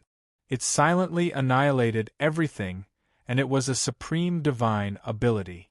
Like the Azure Dragon bloodline, the divine ability merged with Feng Zichen's body and turned into an innate divine ability. It saved him a lot of time for cultivation, which was a pleasant surprise. Next, it was time to wait for the ancestral dragon to bestow the reward. Feng Zichen did not have to wait for long. Accompanied by a vast and boundless aura, 12 pearls appeared in the void. They were sparkling and radiating 5-colored light. This is the sea-calming divine pearl. In the primordial world, although there were many pearl-type Khanate numinous treasures, there were only a few complete set. Therefore, Feng Zichen recognized its origin at a glance. It was a supreme-grade Khanate numinous treasure. It could capture people and objects. It could emit 5-colored light and dazzle the 5 senses of the enemy. When the world was first created, the 4 seas surged and surged endlessly. The primordial world could not calm down. The heavenly Tao took the 36 chaos pearl fragments and formed 36 sea-calming divine pearls. The 5-colored light was dense and suppressed the 4 seas and calmed the primordial world. After that, the 36 sea-calming divine pearls scattered into the 4 seas. 24 of them were obtained by the Tao ancestor, and the remaining 12 disappeared. He did not expect the 12 sea-calming divine pearls to be in the hands of the ancestral dragon. However, the ancestral dragon was the master of the 4 seas. It was reasonable for it to be in his hands. Feng Zichen did not care why the item was in the hands of the ancestral dragon. He took a step forward and placed the 12 sea-calming divine pearls into the chaos pearl for it to devour. Although the 12 sea-calming divine pearls were not supreme-grade Khanate numinous treasures, they were still superior-grade Khanate numinous treasures. They could allow the chaos pearl to recover quite a bit of its origin. Indeed, after devouring the 12 sea-calming divine pearls, the The Chaos Pearl trembled for a moment and produced 2 more connate divine restrictions. After the 12 sea-calming divine pearls were devoured, 12 balls of connate origin were left behind. Feng Zichen sent them into the Zichen sword. Sparkling divine light flashed. The connate spiritual light on the Zichen sword became even brighter. The 32 acquired divine restrictions flowed in the divine light, as if they wanted to go against the connate. At this rate, when the Chaos Pearl recovers to a connate cardinal treasure, the Zichen sword will be able to go against the connate and become a connate numinous treasure. Feng Zichen stroked the Zichen sword excitedly. He knew where the remaining 24 sea-calming divine pearls were. After the Tao ancestor became a saint, he placed the treasure on the treasure-snatching rock and was taken away by Taoist Shangqing. Then, after Taoist Shangqing became a saint, he gave the treasure to the outer sect's eldest disciple, Zhao Gongming. Now, the 3 pure ones had yet to become saints. The treasure was still in the hands of Taoist Shangqing. When his clone was born and became his disciple, he might be able to get the item. Feng Zichen did not care about the miserable outcome of the immortals of Jie School during the God-confirmant tribulation. The most important thing now was the Magi Demon tribulation. If he could not survive this tribulation, everything would be over. There was no future to talk about. After surviving this tribulation, the world would be his to roam freely. A mere God-confirmant tribulation would be nothing. After putting away the sea-calming divine pearl, Feng Zichen did not leave. Instead, he sat cross-legged and chanted the great Tao incantation, explaining the secrets of the postnatal divine Tao. The Tao is learned from the heart, and the heart is fake. The incense burns in the jade furnace, and the heart is in front of the emperor. The true spirit looks down, and the immortal is in the pavilion. Your servant's message reaches the 9 heavens. Following Feng Zichen's narration, the power of heaven and earth descended. Runes danced in the sky, intertwining in the air to form a mystical scene. A statue of a god stood in the temple. On it, radiance shone brightly, and divine might was awe-inspiring. Around it, green light lingered, forming all the phenomena of the mortal world. Below it, all spirits appeared, burning incense and praying to it, and trusting their beautiful wishes. That was the method of collecting incense and condensing an incarnation. Such a method might be useless to other powerful beings. However, for a sacred beast like the ancestral dragon, it was comparable to a supreme method. Guarding the 4 extremes, one could not leave unless there was a great tribulation of heaven and earth. How was that different from being in prison? Collecting incense and condensing an incarnation. Using one's true body to suppress the 4 extremes, and using an incarnation to walk on the land of the primitive world. That was the method that the 4 sacred beasts thought of when the postnatal divine Tao rose. Now, Feng Zichen was talking about the postnatal divine Tao in the dragon transformation pool, imparting the method of condensing an incarnation of incense. One could imagine how shocked the 4 sacred beasts were.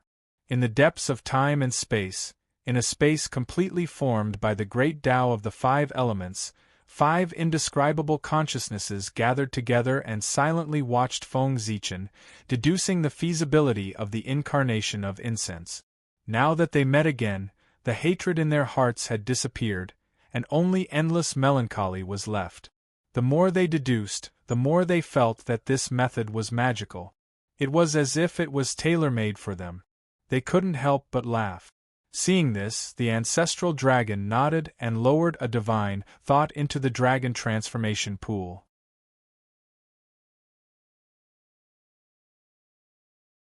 Chapter 35. What thou hast asked, we grant thee. It was like the soft whisper of the great Tao, but it was also like the rumbling of the myriad Tao. In the end, it landed in Feng Zichen's ears, but it became the most ordinary voice. It was the ancestral dragon's voice. There were no extravagant flowers or golden lotuses. He suddenly appeared in front of Feng Zichen. As soon as he finished speaking, the primordial world trembled. In the unknown void, a vast river flowed endlessly. Countless scenes appeared in the river, deducing the principles of life. However, there were layers of fog above the river, making it difficult to see clearly. This was the river of destiny. In the primordial world, under the Daluo, the fate of all living beings was in it. As the ancestral dragon's voice fell, the originally calm river of fate suddenly changed. In the east, an azure dragon phantom appeared and spat out a green light at the river of destiny. In the west, a white tiger phantom appeared and spat out a white light at the river of destiny. In the south, a vermilion bird phantom appeared and spat out a red light at the river of destiny. In the north, a black tortoise phantom appeared and spat out a black light at the river of destiny. In the sky, a Chilan phantom appeared and spat out a yellow light at the river of destiny. This was the embodiment of the light from providence of the 5 races. These 5 rays of light were a part of the light from providence of the 5 races. Then, a ball of torch fire rose from the river of destiny under the support of the 5-colored light. It transcended and disappeared. This ball of torch fire was the embodiment of the human race's light from providence. With the support of the 5 races' light from providence, it transcended the river of destiny. This meant that the human race had the power of Daluo Jinxian. From then on, in the primordial world, the human race's leader could display the power of Daluo Jinxian with the support of the human race's light from providence. The changes in the river of destiny naturally could not escape the senses of the mighty figures of the primordial world. Immediately, gazes looked over through the heavy fog. However, the 5-element sacred beasts worked together and moved extremely quickly. By the time they looked over, the light from providence of the human race had already transcended, and the river of destiny had returned to calm.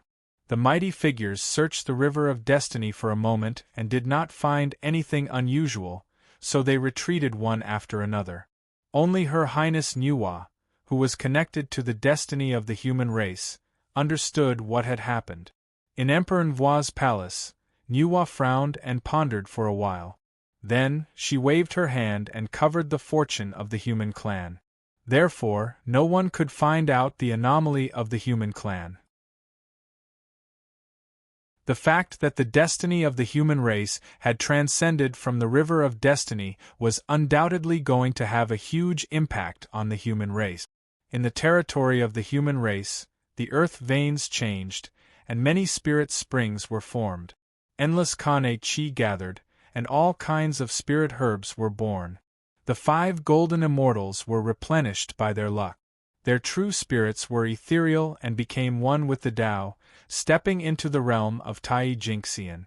There were even a few Xian immortals who suddenly fell into a state of enlightenment and stepped into the golden immortal realm. Inside the ancestral hall, the 3 leaders of the human race who were in seclusion suddenly felt a supreme power descend upon them, almost raising them to the level of Daluo. Unfortunately, when the human race's fate was divided into 3 parts, this power was also divided into 3 parts. It could only raise them to the extreme state of Tai, but could not bring them any further. In Zichen's cave, several earth veins gathered and formed 5 mountains, releasing rich connate 5 elements Qi. Tens of thousands of postnatal humans took this opportunity to open the divine sea and step into the door of cultivation. For a time, all kinds of miraculous things happened among the human race, causing the strength of the human race to increase greatly. As the number of the human race increased, the East Sea gradually could not meet the needs of the human race. In order to survive, the human race had to go out of the East Sea and develop outward. However, in the untainted land, the shamans and demons were fighting for hegemony, and the ferocious beasts were running rampant. With the current strength of the human race, it was difficult for them to establish a foothold in the untainted land. Therefore, Feng Zichen taught the 5 elements sacred beasts the method of condensing the incense incarnation, asking them to protect the human race and strengthen the strength of the human race. After confirming that the incarnation method could indeed restore their freedom, the 5 elements sacred beasts gladly agreed to his request. Therefore, the scene just now happened. In the dragon transformation pool, after ancestral Gragon finished speaking, he threw a ray of 5-colored light at Feng Zichen. Then, he disappeared silently just like how he came. The 5-colored light fell into Feng Zichen's hand and turned into a 5-colored jade stone. Connate 5 elements origin. When the jade stone was in his hand, Feng Zichen felt the connate 5 elements origin chi rushing towards him. He suddenly realized that this was not a jade stone, but a small ball of connate 5 elements origin chi. This ball of 5 elements origin chi was a supreme treasure to the Tai Jingxian, who cultivated the Tao of 5 element. After refining this item, he only needed to cultivate in seclusion for a few million years to prove his Tao, Daoyuo. Although Feng Zichen was not a Tai Jingxian, this item was still very useful to him. Back in the Purple Mansion state, he had found the Tao embryos formed by 15 connate godfiends. They were all connate spirit treasure embryos. Feng Zichen had originally planned to bring these connate spirit treasure embryos to Ziwei Mountain and use the chaos energy to mature them. However, plans could not keep up with changes. In the subsequent trip to the 3 Immortal Island, Feng Zichen obtained several top-grade connate spirit treasures. As a result, he looked down on these connate spirit treasure embryos. Then, he used the chaos bead to shatter the connate spirit treasure embryos, took their origin, and combined it with the chaos energy to refine them. In the end, the 15 connate spirit treasure embryos were refined into 3 chaos origin chi embryos, which emitted the aura of yin-yang, tri-talent, and 5 elements Tao. These 3 chaos origin chi embryos had powerful origins and were dazzling with connate indestructible spirit light. They could all nurture superior grade connate spirit treasures. However, the increase in level meant that the time it took for them to be born was greatly extended.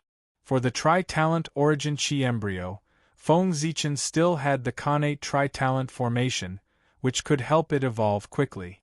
However, he did not have the corresponding origins for the yin-yang origin chi embryo and 5 elements origin chi embryo, so there was nothing he could do. Now that he had the connate 5 element origins, as long as he fused them into the 5 elements origin chi embryo, the connate spirit treasure nurtured by it would not only be born in 10,000 years, but its quality would also be improved. Then, Feng Zichen fused the connate 5 element origins into the 5 elements origin chi embryo. Rays of 5-colored light were emitted from the origin chi embryo, and countless connate runes flowed on its surface. One could vaguely see a 5-colored ring throbbing in the 5 elements origin chi embryo. Connate 5-element ring? Feng Zichen guessed when he noticed the appearance of the connate spirit treasure within the 5 elements origin chi embryo. After doing all this, he walked towards the exit. Since everything was done, there was no point in staying in the dragon transformation pool anymore.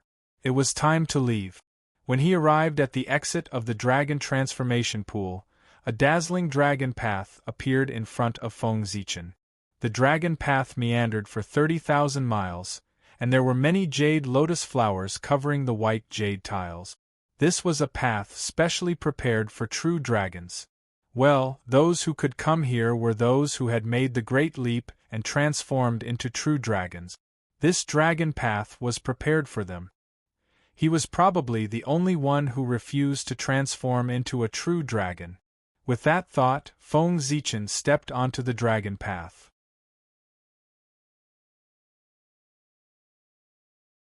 Chapter 36. After walking out of the dragon path, he was no longer in the Dragon Gate Gorge, but in a magnificent hall. Why didn't you transform into a dragon after leaping over the Dragon Gate? As soon as he entered the hall, Aoe, who was lying on the main seat, questioned him. Instantly, everyone's eyes turned to look at him. Feng Zichen was a little embarrassed. He couldn't possibly say that he didn't like the true dragon's body. Wouldn't he be beaten to death on the spot?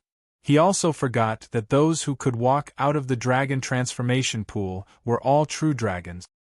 He came here in his human form, so he was naturally a little eye-catching. After thinking about it, Feng Zichen activated the Ziwei Emperor energy in his body and transformed into a purple divine dragon, surrounded by purple gas. The Ziwei star was the lord of the stars, and its starlight had supreme dragon power. Feng Zichen could use this to transform into a true dragon, which was enough to pass off as a real one. Seeing this, Aoi snorted and looked away. Feng Zichen silently came to a corner and looked at the dragons in the hall. For a moment, he was filled with emotions. Compared to the Dragon Clan in the future, the Dragon Clan now was really much stronger. These descendants of the Dragon Clan probably didn't expect that soon the Dragon Clan would face a great calamity and completely decline.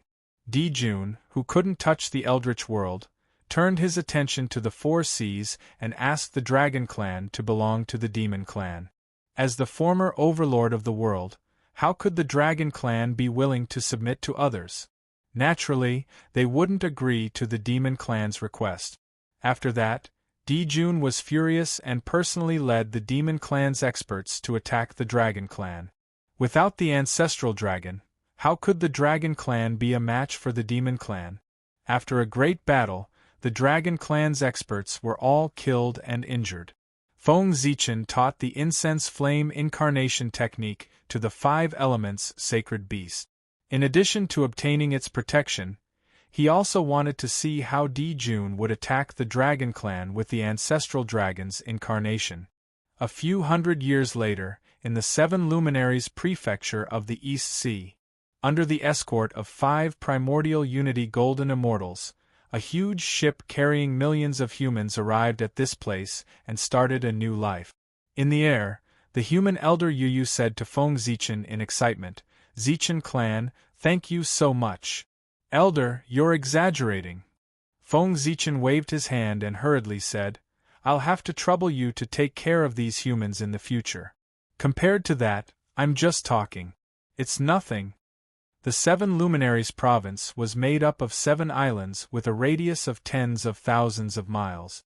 They were given to Feng Zichen by the Dragon Clan after the Dragon Gate ceremony. After obtaining the 7 Luminaries province, the human population pressure was immediately alleviated. Moreover, this place could be used as an escape route for the human race. After all, the calamities of the primordial world all happened inland.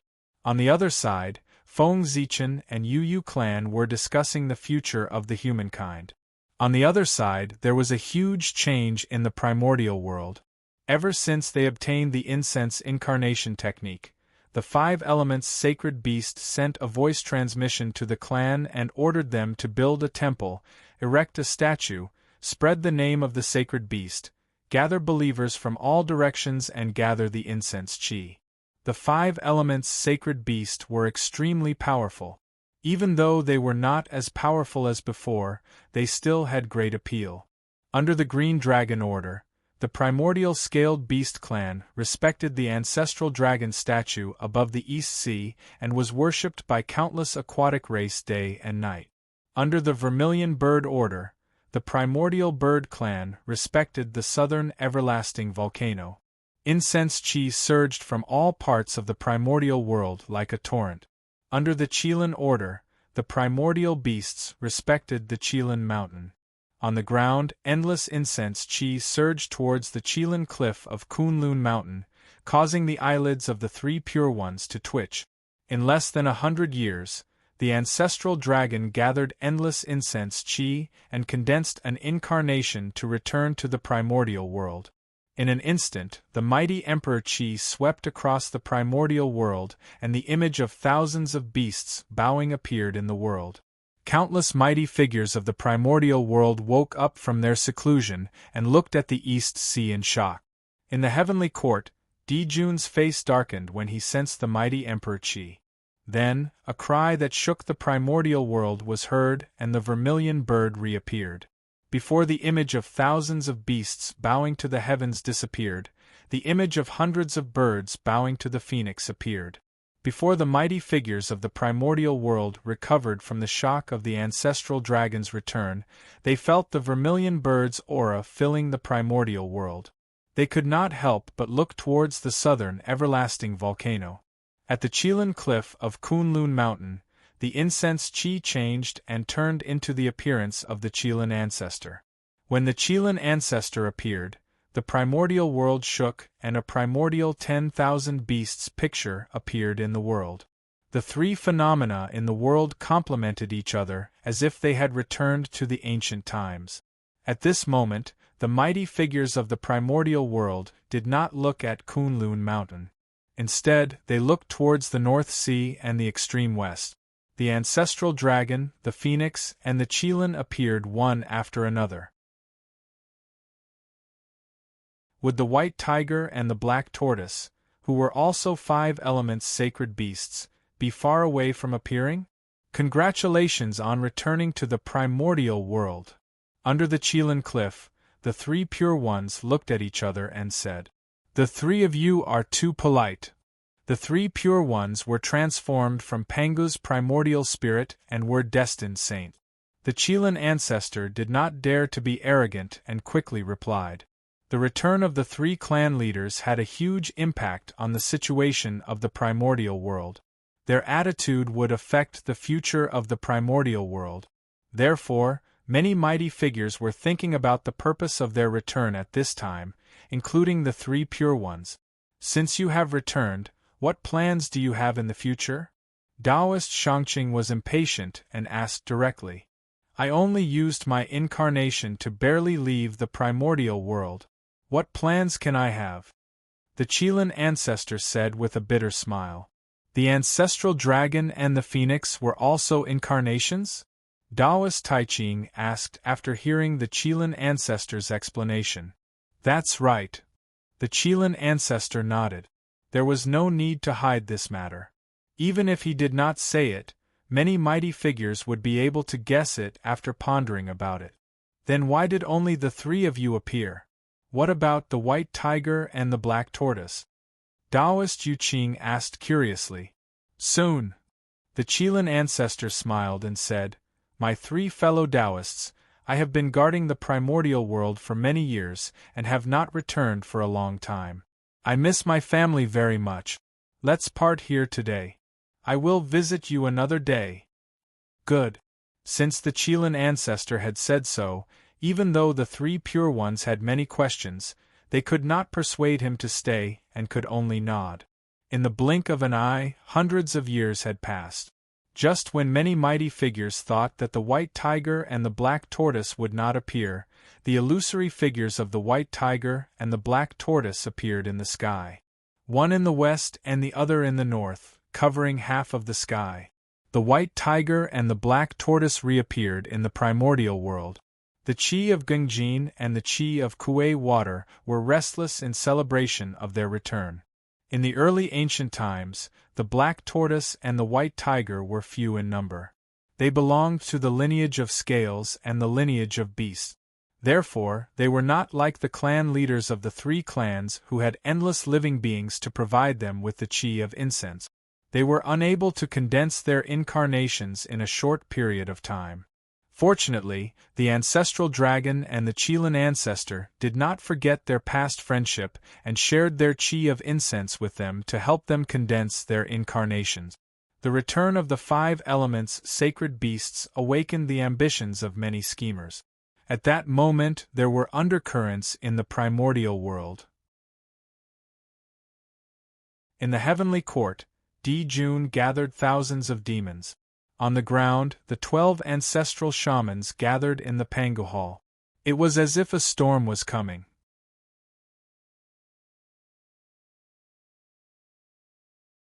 Chapter 37. In the Lingshao Hall, Di Jun sat on the emperor's throne. The 2 rows of demon gods below him looked majestic and solemn. Your Majesty, now that the ancestral dragon has returned, please reconsider the matter of conquering the 4 seas.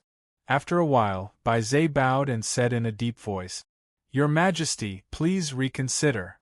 With someone taking the lead, the other demon gods quickly followed suit. The demon gods present had grown up listening to the legends of the ancestral dragon. Now that they were going to war with such a supreme expert, they were naturally unwilling. A bunch of trash. So what if the ancestral dragon has returned? It's just an incarnation. How much power can it unleash? Seeing that the demon gods were afraid before the battle, Jun was furious. Your Majesty, please calm down. It's not that we're afraid of war. It's that the ancestral dragon has returned and the dragon race's power has increased greatly. It's not good for us to start a war rashly, and it's easy for the witch race to take advantage of us. Therefore, Your Majesty, please reconsider. When the demon gods heard this, they all lowered their heads in shame and stopped talking. Only Zay's expression did not change as he continued. Humph. The witch race is really detestable. After hearing Zay's words, Jun snorted coldly, but his anger subsided. Moreover, Goddess Celestial Empress is pregnant. It's not a good time to start a war. Seeing that Jun's anger had subsided, Zay continued to persuade him.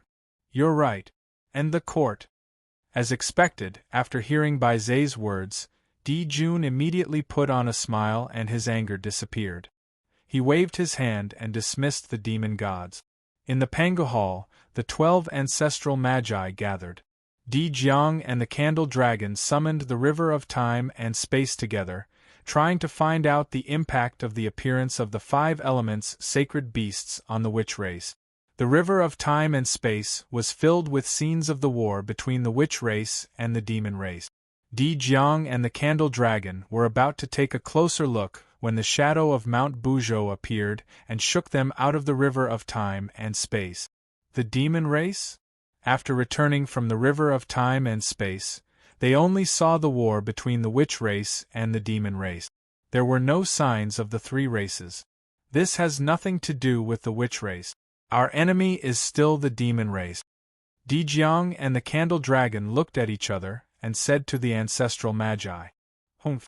If Hongjun didn't side with the spirit creatures, those feathered animals would have been destroyed long ago. Zhu Rong snorted coldly and said discontentedly, That's right. How can those spirit creatures ever rival us, Pangu's descendants? Last time, we had broken the heaven, but Hongjun suddenly showed up and saved our people. Damn it. Gong Gong cursed as well. Hongjun is really going too far. How unfair is the heavenly Tao. It only knows how to side with the demons. The group of ancestral sorcerers were in Pangu's hall, scolding Hongjun furiously. Well, brothers, don't scold him anymore. After all, Hongjun is a Tao ancestor, the founder of the primordial chaos realm. Scolding him will damage his luck. Seeing that the ancestral sorcerers were getting more and more unpleasant with their words, even scolding the heavenly axiom, a female ancestral sorcerer with a benevolent face advised. Sister Hutu, don't worry. This is Pangu's hall. No matter how unpleasant our words are, Hongjun can't hear it, Zhu Rong said with a smile. Yes, we can't scold him outside, but can't we scold him in Pangu's hall? Gong Gong echoed. The female ancestral sorcerer, Hutu, smiled helplessly and didn't say anything. Pangu's hall was transformed by Pangu's head. It was a world of its own inside, isolated from all probing. Not to mention Hongjun, even the heavenly Tao couldn't calculate everything that happened in Pangu's hall. Therefore, the 12 ancestral sorcerers had no scruples in Pangu's hall. No matter how shocked the untainted land was, what the sorcerer and demon tribes planned, and what the powerful figures planned, it had nothing to do with Feng Zichen. He was only a fairy immortal, so he couldn't participate in such a big event. Now, he was in the human tribe's ancestral hall, discussing the future of the human tribe with the 3 leaders and elders of the human tribe. After 10,000 years of development, the human tribe's population had increased to a terrifying number. Countless humans were born every moment. The human tribe could be seen everywhere on the East Sea. If not, Feng Zichen wouldn't have transferred some of the human tribe to the Seven Luminaries Prefecture immediately after he got there. It was because the East Sea couldn't bear so many humans. Speaking of which, the reason why the human tribe's population grew so fast was related to Feng Zichen. It was after he passed down the fiend god orthodoxy that the human tribe's population grew explosively. Previously, the postnatal human tribe couldn't cultivate. They only lived for 100 years and returned to the untainted land after experiencing birth, old age, illness, and death. In this way, the newborn human tribe and the dead human tribe reached a delicate balance, and their growth was naturally slow. However, after Feng Zichen passed down the fiend god orthodoxy, the postnatal human tribe embarked on the path of cultivation, and their lifespans increased greatly. Furthermore, there were no ethics or order in the primordial era. Their lifestyle was open, and there were no restrictions on reproduction. In addition, Queen Yuhua set up a barrier to protect the human tribe, causing the ferocious beasts in the human tribe's territory to retreat and flee. There were no longer any natural threat. As a result, the number of newborns kept increasing while the number of deaths kept decreasing. As a result, the human tribe's population naturally increased. Now, Feng Zichen and the upper echelons of the human tribe were gathered in the ancestral hall to solve this problem. By setting down ethics and principles, even if this problem can't be solved, it can greatly alleviate the human tribe's current predicament. Feng Zichen said confidently. This was something that had been verified in later generations.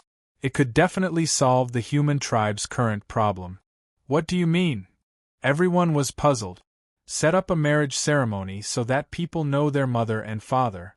Let the bloodline be passed down in an orderly manner. There will be traces to follow and roots to rely on. After saying this, Feng Zichen stopped and gave everyone time to think. To put it bluntly, this was the change from a matriarchal society to a patriarchal society. It was inevitable.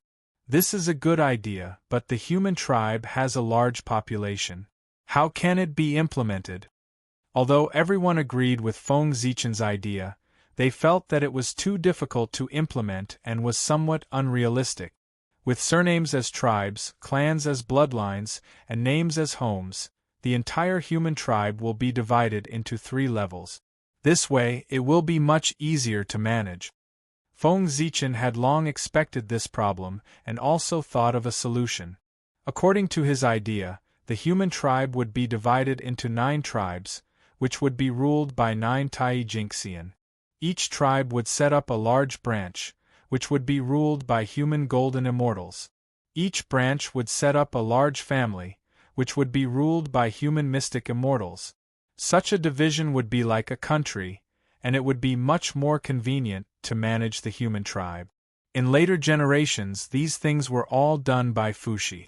It was his contribution to becoming the heavenly emperor of the human tribe. Now, Feng Zichen had said it in advance. As for whether the heavenly Tao would find trouble with him, Feng Zichen was very sure that it would not. Before Fuxi, the human tribe had lived in the primordial world for hundreds of thousands of years. How could it not give birth to an advanced civilization?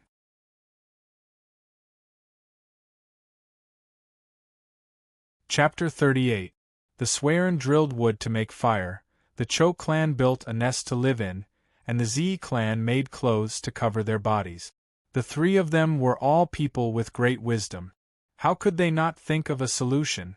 Taoist Taiching preached to the human race, educated all living beings, and opened the chapter of morality. Could it be that he could not enlighten a few people with great wisdom and think of a solution? When the human race traveled the primordial world, the top mighty figures of various paths sent human beings to listen to the Tao. Were they all trash? After listening to so many great Tao, they did not have any inspiration? Feng Zichen did not believe that the human race did not give birth to a brilliant civilization during the Age of Magi. If the human race was really ordinary, Why would the heavenly Tao choose them as the protagonists of the world? Why would Taoist Taiching preach to the human race? In the primordial world, there were races stronger and more talented than the human race. Why did they only take a fancy to the human race? Why did the human race, which had no advantages, receive the favor of the heavenly Tao and the saints? Was it because the human race was born with a Tao body? Stop joking. After obtaining Panga's memories of opening the sky from the chaos bead, Feng Zichen understood that apart from looking like a Tao body, the human race had nothing to do with a Tao body. They did not have any charm of a Tao body.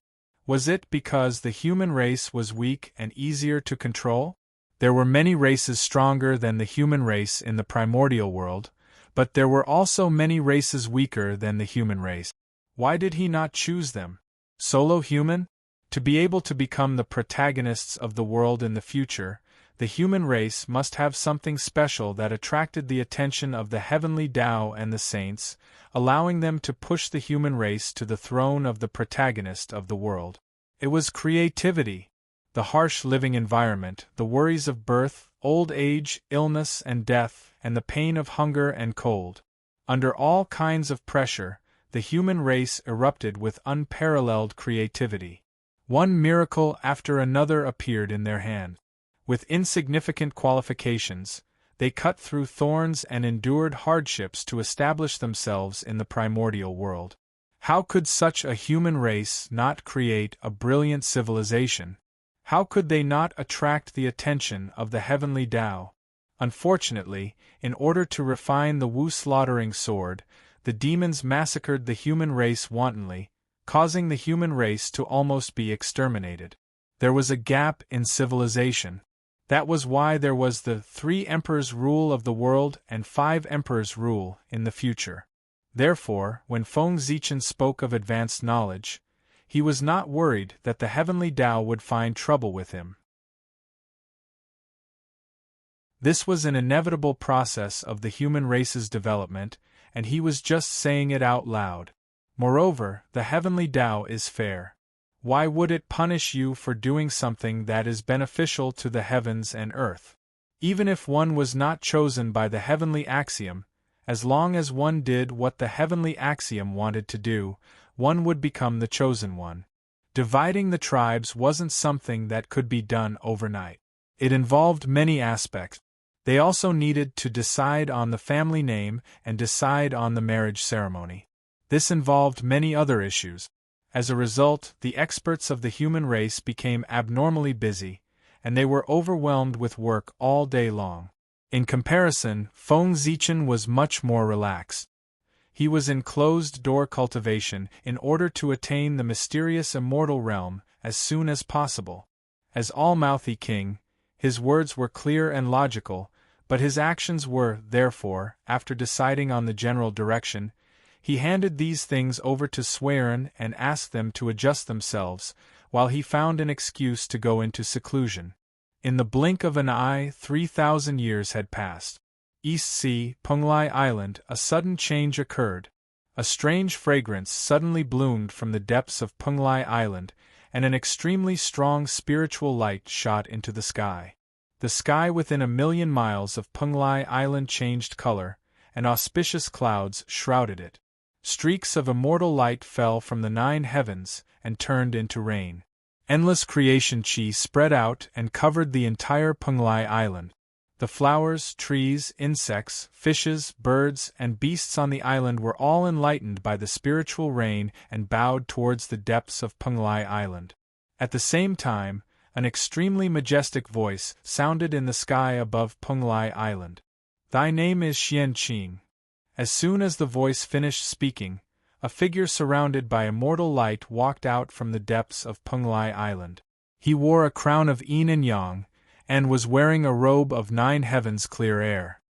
He held an immortal seal in his hand and stepped on a 12th-grade white lotus. The birth of the Khanate Godfiend was celebrated by the Tao of the heavens and earth. In an instant, the Tao of the heavens and earth appeared, and countless innate talismans danced in the air. Flowers fell from the sky, and golden lotuses bloomed on the ground. Innate formation patterns appeared in the sky above Penglai Island, blocking all kinds of phenomena and isolating it from the outside world. No one in the Eldritch world noticed the abnormality. It's been thousands of years. He's finally born today. Xianqing, no, Feng Zichen mumbled. This person was Feng Zichen's divine fiend avatar. After thousands of years, Feng Zichen's divine fiend avatar was finally born. He was born with the cultivation of a golden deity, and was even given the name Xianqing by the heavenly axiom. When the divine fiend avatar was born, Feng Zichen's original body sensed it. Countless insights about the golden deity stage flowed into his mind. His true spirit trembled and let out a dazzling light. Countless true runes of the great Tao appeared and disappeared on his true spirit, intertwining with the rules of the great Tao and imprinting them on his true spirit. A mysterious Tao light rose from his true spirit and shone in all directions. Under the illumination of the mysterious Tao light, his true spirit was transforming and growing, resonating with the Tao in the void. A mysterious and ethereal Tao rune was emitted from Feng Zichen's body. Suddenly, his true spirit moved and entered the 9 layers of the heavenly axiom, merging with the Xian deity Tao fruit. Feng Zichen had stepped into the Xian deity stage with the help of his divine fiend avatar. After merging with the Xian deity Tao fruit, his true spirit's momentum did not decrease. It crossed the 3 layers of the heavenly axiom and entered the 12th layer of the heavenly axiom. Only then did his true spirit stop. It deduced the Hongmeng stars and the Tao of heaven and earth, and imprinted them in the void. Xian, the heavens. Xian deities could keep their promises and communicate with the heavens. After stepping into the Xian deity stage, they could communicate with the heavens and earth. Their every move would be supported by the power of heaven and earth, and their power would multiply. It was very different from the heavenly immortal stage. In the boundless starry sky, the Emperor's star dropped even more chi of origin into the 12th layer of the heavenly axiom. It condensed around Feng Zichen's true spirit and turned into a palace of the Emperor's star that was filled with the true meaning of the great Tao. This palace of the Emperor's star was different from the one in Feng Zichen's sea of consciousness. It seemed to have a real body and emitted rich power of the great Tao. It was not like the palace of the Emperor's star in his sea of consciousness. It was just a projection and only had a trace of the great Tao's charm left. The palace of the Emperor's star was connected to the Emperor's star and was supported by its power. It emitted endless light, suppressing all Tao and destroying all Tao. The true spirit resided in it and was protected by it. It was difficult to be hurt by external forces and unpredictable. When fighting with others, he did not have to worry about his true spirit being damaged or his great Tao being severed. He also did not have to worry about being seen through and falling into a trap. After his clone was born, he did not leave the Penglai immortal island. Instead, he went into seclusion to cultivate. The Penglai immortal island was too far away from Mount Kunlun. There were many demons and ghosts on the way, and it was extremely dangerous. Moreover, the 3 pure ones often traveled in search of the opportunity to become saints. They might not be on Mount Kunlun at this time. It was better to wait until the 3 pure ones became saints and the primordial world stopped fighting.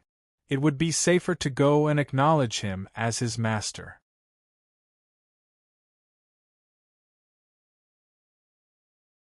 Chapter 39. After making the arrangements for his clone, Feng Zichen did not come out of seclusion. Instead, he took out the supreme treasure of the human race, the flint fire. He planned to use it as a foundation to forge an inherited treasure for the human race. The flint fire, also known as the torch fire, was created by Swerin drilling wood.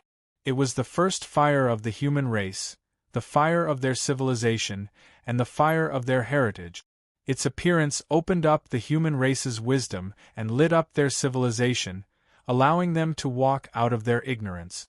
It was an indispensable part of the human race, where the light of the human race lay. The torch fire was passed down from generation to generation. Feng Zichen planned to use this as a concept to forge a serene lantern to carry the torch fire and make it the inherited treasure of the human race. The lantern was an item that illuminated the world. Forging the serene lantern would also illuminate the future of the human race. Then, Feng Zichen took out 2 flints, planning to use them as materials to forge the body of the lantern. These were the 2 merit flints that were created after he invented the method of obtaining fire from flint. They were the most compatible with the flint fire attribute. Throwing the merit flints into the air, Feng Zichen activated the power of heaven and earth. Runes of the great Tao appeared and danced around the merit flint. Then, he took out a streak of Hongmeng origin qi from the Hongmeng Tao seal, a streak of chaos origin qi from the chaos bead, and a streak of Connate star origin qi from the school of the Emperor star. The 3 streaks of origin qi turned into a raging fire. Using the void as a furnace, they refined the runes of the great Tao into the flints. The shape of the flints changed accordingly, transforming into the shape of a lantern. This refining method was created by Feng Zichen after he studied the Connate divine restriction. By refining the power of heaven and earth into a spiritual treasure, it would be endlessly powerful and spiritually powerful. The power of heaven and earth was vast and boundless. It was not easy to refine it into a spiritual treasure. If it could be done so easily, this refining method would have been spread throughout the eldritch wilderness and become the mainstream of the refining lineage. Feng Zichen would not have to discover it. The origin qi of Hongmeng was the source of all Daos. The origin qi of chaos was the beginning of all qi. The origin qi of the innate stars was the essence of heaven and earth. It was with the power of these 3 that Feng Zichen was able to refine the power of heaven and earth into Feng Zichen and create a spiritual treasure. Otherwise, he would be powerless in the face of the powerful power of heaven and earth. Unfortunately, these 3 qis were too rare. Only one could be born every tens of thousands of years. The next time he wanted to use this method to refine a spiritual treasure, he would have to wait tens of thousands of years. After the lamp was completed, Feng Zichen turned the faith power of the humans into the lamp oil and placed Xian Hora into the lamp. Henceforth, as long as the human race was not exterminated, the flames would not stop burning. After the serene lantern was successfully refined, it shone brightly with the radiance of the human Tao. Dense qi of merit flowed within, forming 40 acquired divine seals. Looking at the serene lantern, Feng Zichen was very excited. Although this treasure was only a supreme grade acquired spiritual treasure, the serene lantern was connected to the fate of the human race. As the human race grew stronger, it would become a supreme acquired spiritual treasure. The serene lantern spun in the air for a moment and turned into a ray of light, completely merging into the fate of the human race and becoming a part of it. The serene lantern was not a treasure of a person, but a treasure of an entire race. In the future, as long as the human race had the human race in their hearts, they would be able to connect with the fate of the human race and summon the projection of the serene lantern to kill enemies, defend themselves, and comprehend the Tao. The more sincere one's heart was, the stronger the projection of the serene lantern would be. After doing all this, Feng Zichen nodded with satisfaction, got up, and walked out. After 3,000 years of development, the human race was no longer the same as before. With the ancestral hall as the center, 8 huge cities were built in all directions, controlled by the 8 tribes. These 8 huge cities were all located on the Dragon Vein.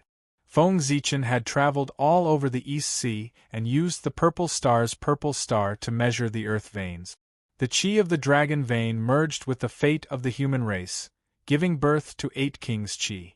Feng Zichen used the 8 kings' qi as the foundation to set up a formation to receive the purple star's qi, strengthening the fate of the human race and giving birth to the emperor's qi. The purple star was the ruler of the stars and its main destiny was the emperor's qi. Its starlight was the Emperor's light, and it had the ability to destroy everything. The dragon vein was the earth vein that received the purple star's chi. Therefore, the dragon chi it gave birth to had the ability to suppress everything. Wherever the purple star went, the stars would follow. When the purple star's chi fell on the human race, the stars would follow suit. At that time, the human race would give birth to many geniuses with star fate, and the strength of the human race would slowly increase. If one was lucky enough to give birth to an emperor's chi, the human race would give birth to an emperor who would lead the human race on the road to prosperity. Standing in front of Zichen's grotto heaven, Feng Zichen's left eye was as bright as the sun, with Fusang swaying faintly. His right eye was as bright as the moon, with Laurel vaguely appearing. As the sun and the moon shone together, he raised his head to look at the human race's ancestral hall. This was the sun-moon divine eye.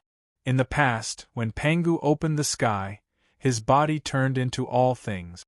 His left eye was the sun, and his right eye was the moon.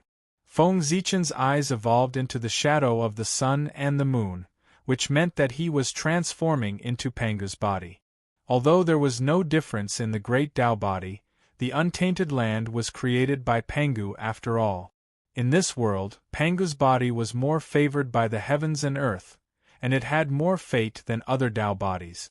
In Feng Zichen's eyes, above the ancestral hall, there was a ball of Xian Hua burning fiercely. This was the incarnation of the human race's fate, the inextinguishable Xian Hua. Above him, a purple star was faintly discernible. Strands of starlight hung down. This was the Emperor's star. Around him, 9 young Jiao dragons breathed out pure dragon chi at him. These were the 8 great cities of the human race and the 7 luminaries province. With the help of these energies, Xian Hua's body was constantly transforming into the dragon form. However, due to the lack of energy, he gave up halfway. When Xian Hua completely transformed into the dragon form, it would be the time when the human emperor would be born. By then, the human race would be able to occupy a place in the untainted land, and they would be qualified to compete for the throne. Just as Feng Zichen was observing the changes in the human race's fate, another change occurred in the untainted land. First, the sun star burst out with brilliant light. Then, except for the Ziwei star, Zhousing shone brightly, sprinkling endless starlight on the untainted land. The sky was filled with starlight, and the heaven and earth were filled with the rich power of the stars. Countless living beings were enlightened and embarked on the path of cultivation. Some of them were greatly improved in their cultivation and transformed into human form. Such a phenomenon attracted the attention of many mighty figures in the untainted land. They all cast their eyes on the heaven court to see what was happening in the monster race. It caused them to release the restrictions on Zhousing and let the starlight fall.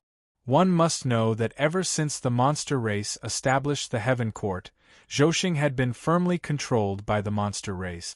Even the innate star gods that were born in the stars were either killed or expelled if they dared to resist the monster race. After the monster race took control of Zhousing, they immediately intercepted the starlight. Only a part of the power of the stars flowed to the untainted land. After intercepting the starlight, the monster race refined it into imperial fluid. Every 1,000 years, it would be sprinkled on the untainted land to cultivate the monster race's descendants.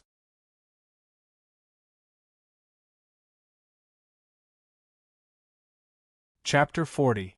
In ancient times, the sun, moon, and stars were extremely resplendent, and endless starlight shone down.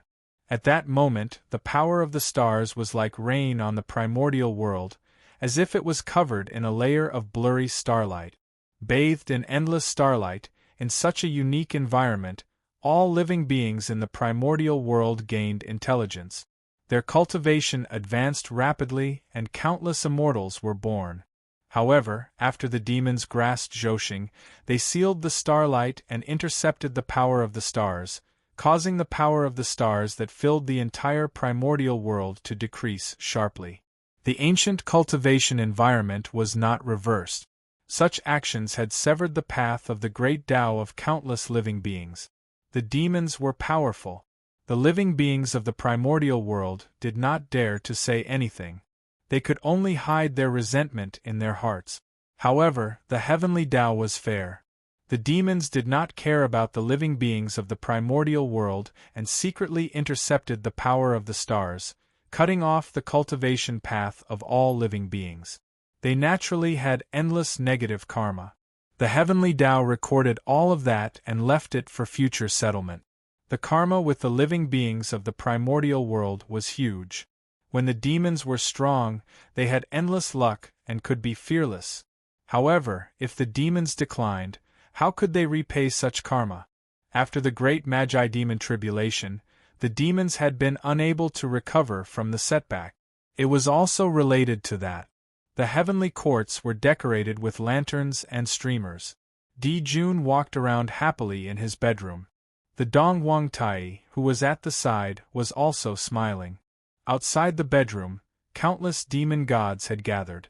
They were all smiling and congratulating him. "Congratulations, Your Majesty!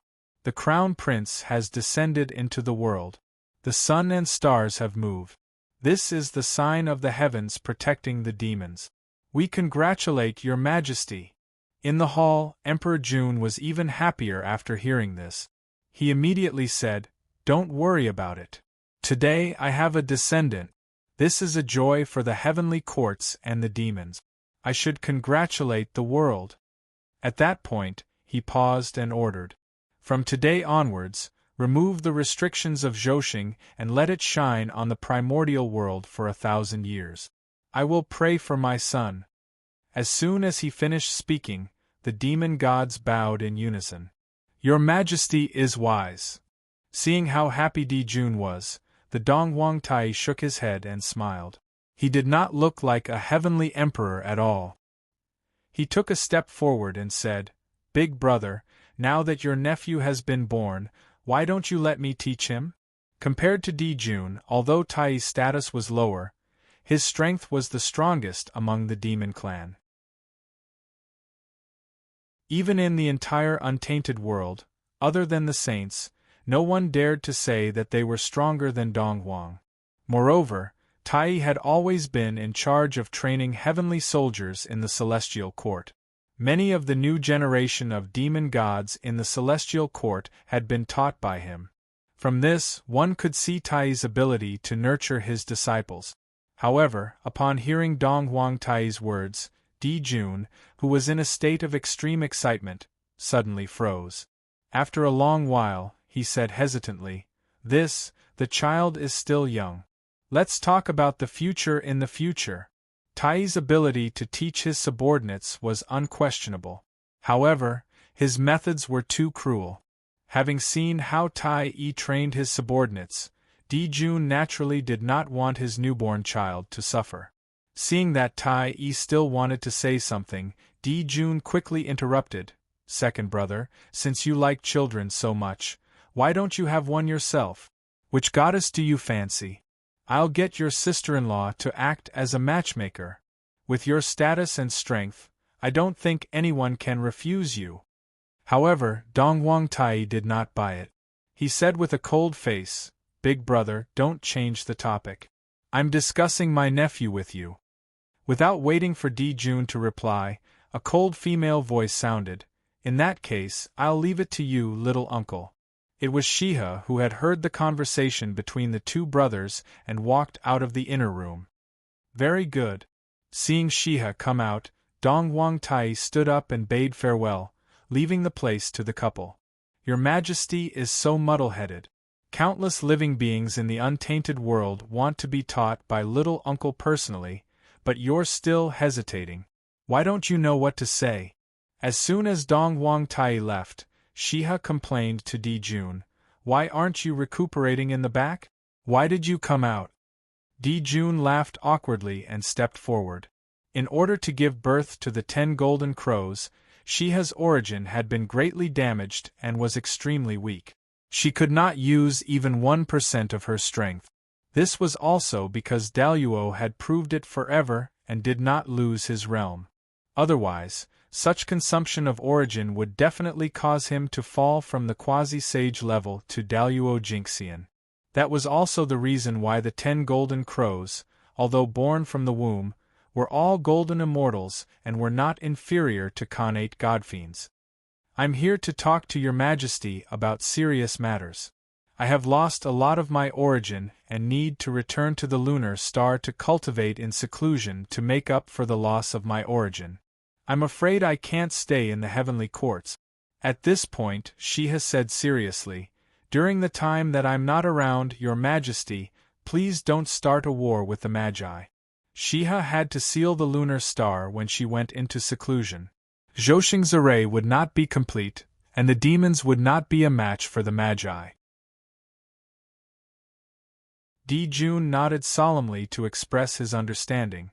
He even personally escorted Shiha back to the lunar star. After that, Di Jun held the Heavenly Court's grand meeting in the name of the Crown Prince and invited the mighty figures of the primordial world. Among them were the 5-element sacred beasts that had just entered the world. The sudden return of the 5-element sacred beasts was a blessing or a curse for the Heavenly Courts. It was a good opportunity to invite them over and test the situation. Feng Zichen was very busy now. He had just come out of seclusion and thought that he would be able to relax for a while. Unexpectedly, Zhouxing shone brightly and endless starlight shone down.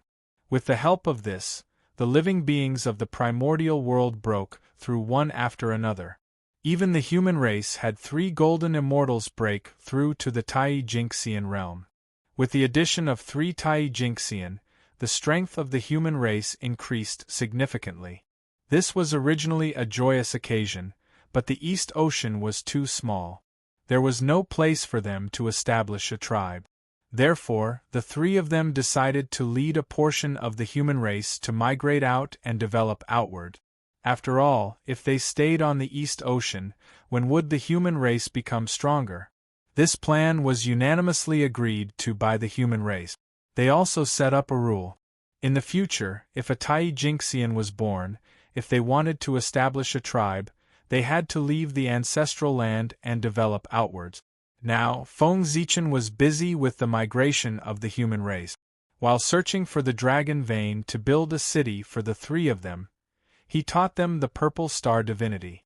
If he did not pass down the purple star divinity, if a Tai Jinxian broke through in the future, he would be exhausted to death by searching for the dragon vein alone. After 100 years, Feng Zichen finally found 3 dragon veins and set the location of the 3 tribes. It's my incompetence that made you risk your lives to open up a path for the human race. You are all heroes of the human race.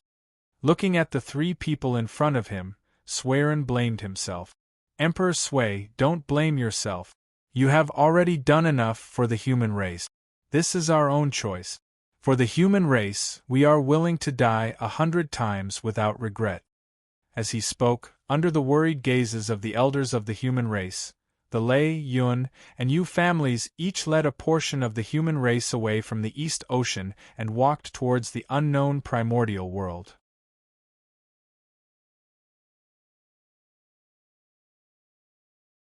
Chapter 41.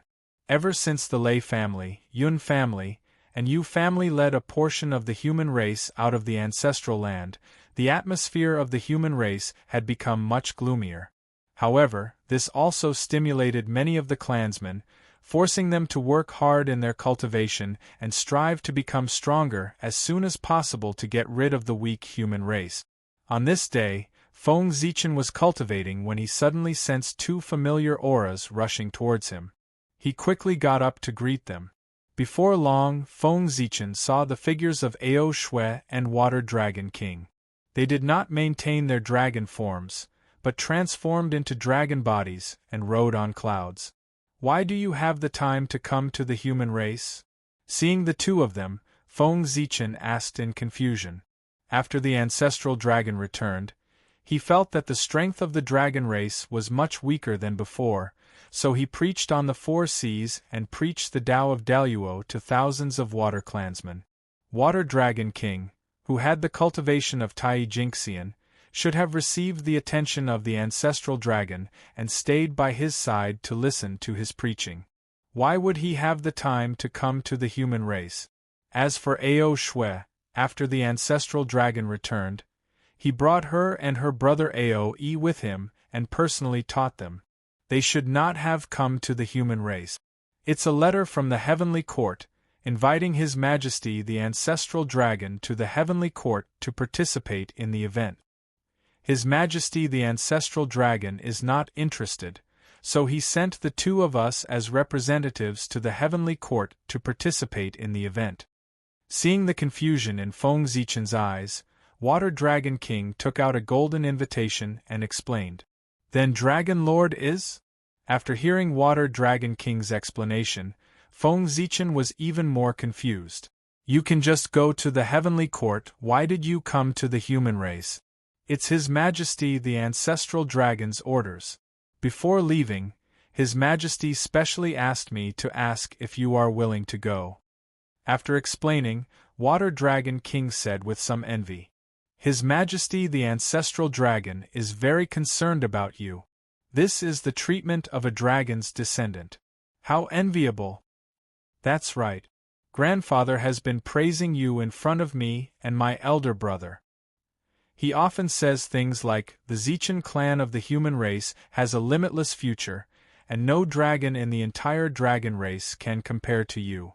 Ao Shui said sourly. In the end, she even threatened Feng Zichen like a child. My big brother has secretly told me many times that the next time I see you, I must teach you a lesson. Let's see what's so special about the human Zichen clan. Feng Zichen smiled bitterly and shook his head. It seemed like the creation of the post-celestial divine Tao had a huge impact on the ancestral Gragon. However, he was also a little proud. The ancestral dragon was an ancient overlord, and even he was praising him. It could be seen how extraordinary he was. How about it? Are you willing to go to the heavenly court with me? Seeing that Feng Zichen was silent, the Water Dragon King asked. Go, why wouldn't I go? Feng Zichen replied affirmatively. Then, he said a little embarrassedly, Dragon Lord, can you wait for me for a while? This trip to the heavenly court will probably take 1,000 years. I have to arrange some matters in the clan. Of course. I will wait for you for 100 years. Water Dragon King nodded in understanding. Thank you. After thanking him, Feng Zichen led the two dragons into the guest hall and ran to Zichen's grotto heaven. There was nothing for him to deal with in the human race. This was just an excuse for him to delay time. The heavenly court was the closest place to Zhoushan. It was very beneficial to Feng Zichen, so he had to go. However, if he swaggered in like this, he would probably be killed by the demon immortals guarding the gate as soon as he arrived at the southern heaven gate with his Emperor's star power. Therefore, Feng Zichen planned on disguising himself, concealing this purple star stellar power in his body. Arriving at Zichen's grotto heaven, Feng Zichen sat down cross-legged and took out the incense qi that he had accumulated over the years. Since he returned to the human race, he had taken back his divine Tao incarnation and turned it back into a cloud of incense qi. After thinking for a moment, Feng Zichen summoned the Swerin lamp and burned it at the incense qi. The torch fire was not blazing. On the contrary, it was just a small flame that emitted a faint glow. However, when the torch fire came into contact with the incense qi, it ignited the entire cloud of incense qi. A single spark could start a prairie fire. Although the torch fire was just a small flame, it was the fire of the human Tao, an inextinguishable fire. There was nothing in the world that could not be burned. Sizzle! Sizzle! Under the burning of the torch fire, wisps of 7-colored mist flew out from the incense qi and floated in all directions. The 7-colored mist was illusory and hazy, emitting the feelings of joy, anger, sorrow, fear, love, evil, and desire, triggering all kinds of emotions in Feng Zichen. In an instant, Feng Zichen's thoughts flew in a mess, and his eyes gradually glazed over. At this moment, the Hong Meng Dao seal flickered continuously, waking him up. Coming back to his senses, Feng Zichen broke out in cold sweat. He hurriedly raised the chaos bead, and kept the seven-colored mist inside, not daring to let it get close to him again. This seven-colored mist was the qi of the seven emotions and six desires, and it was the most chaotic. As the saying went, the seven emotions hurt the spirit, and the six desires confused the heart. As a matter of fact, Feng Zichen was careless and almost fell in. All sentient beings had the seven emotions and six desires, giving birth to thousands of thoughts, and the incense qi was formed from the thoughts of sentient beings. These thoughts, whether good or evil, blessing or curse, prayer or complaint, no matter good or bad, they were all born from the seven emotions and six desires, and together they formed the incense qi. Therefore, other than the pure faith, the incense qi also contained a large amount of distracting thoughts of sentient beings. Using the incense qi for a long period of time to cultivate would cause one's mind to be unstable, and it would be easy for one to go berserk. This was the reason why the incense qi was said to be poisonous. Feng Zichen originally only planned to purify the incense qi and cultivate a fake yuan shen. He did not expect torch fire to be able to purify the distracting thoughts of sentient beings. This was really an unexpected surprise. A few months later, the distracting thoughts of sentient beings in the incense qi were completely purified by torch fire, leaving only a pure ball of essence floating in the air. This was a crystal-like object. It was filled with a sense of beauty, as if it was the most beautiful thing in the world. It did not have any attributes, but it could be transformed into any attribute. It was really a magical object. Holding it in his hand, Feng Zichen understood its essence. It was formed from the essence of sentient beings. It contained unimaginable power. It could turn the impossible into the possible, distort the rules, and create things out of nothing. As long as there were enough incense crystals, it could create all kinds of postnatal objects, even life. He reached out his hand, and the incense crystal was ignited. Rays of light were emitted from its body, surging into Feng Zichen's psyche ocean, forming an illusory human figure. When the incense crystal was completely burned, the human figure in his psyche ocean had completely solidified. This was the yuan shen that Feng Zichen created with the incense crystals. It had the same aura as him, as if it was cultivated by him. Feng Zichen took out the Nua's blood essence that was forced out from the dragon transformation pool, and injected it into the yuan shen. A ray of light of creation flashed, and the yuan shen turned into the shape of a human with a dragon tail, exuding a rich qi of creation, completely covering the power of the Z-Wei star. After thinking for a moment, Feng Zichen sealed the heavenly Tao dimension, leaving only a surge of qi of true spirit outside to control the yuan shen. With this, no one would be able to see the connection between him and the Z-Wei star.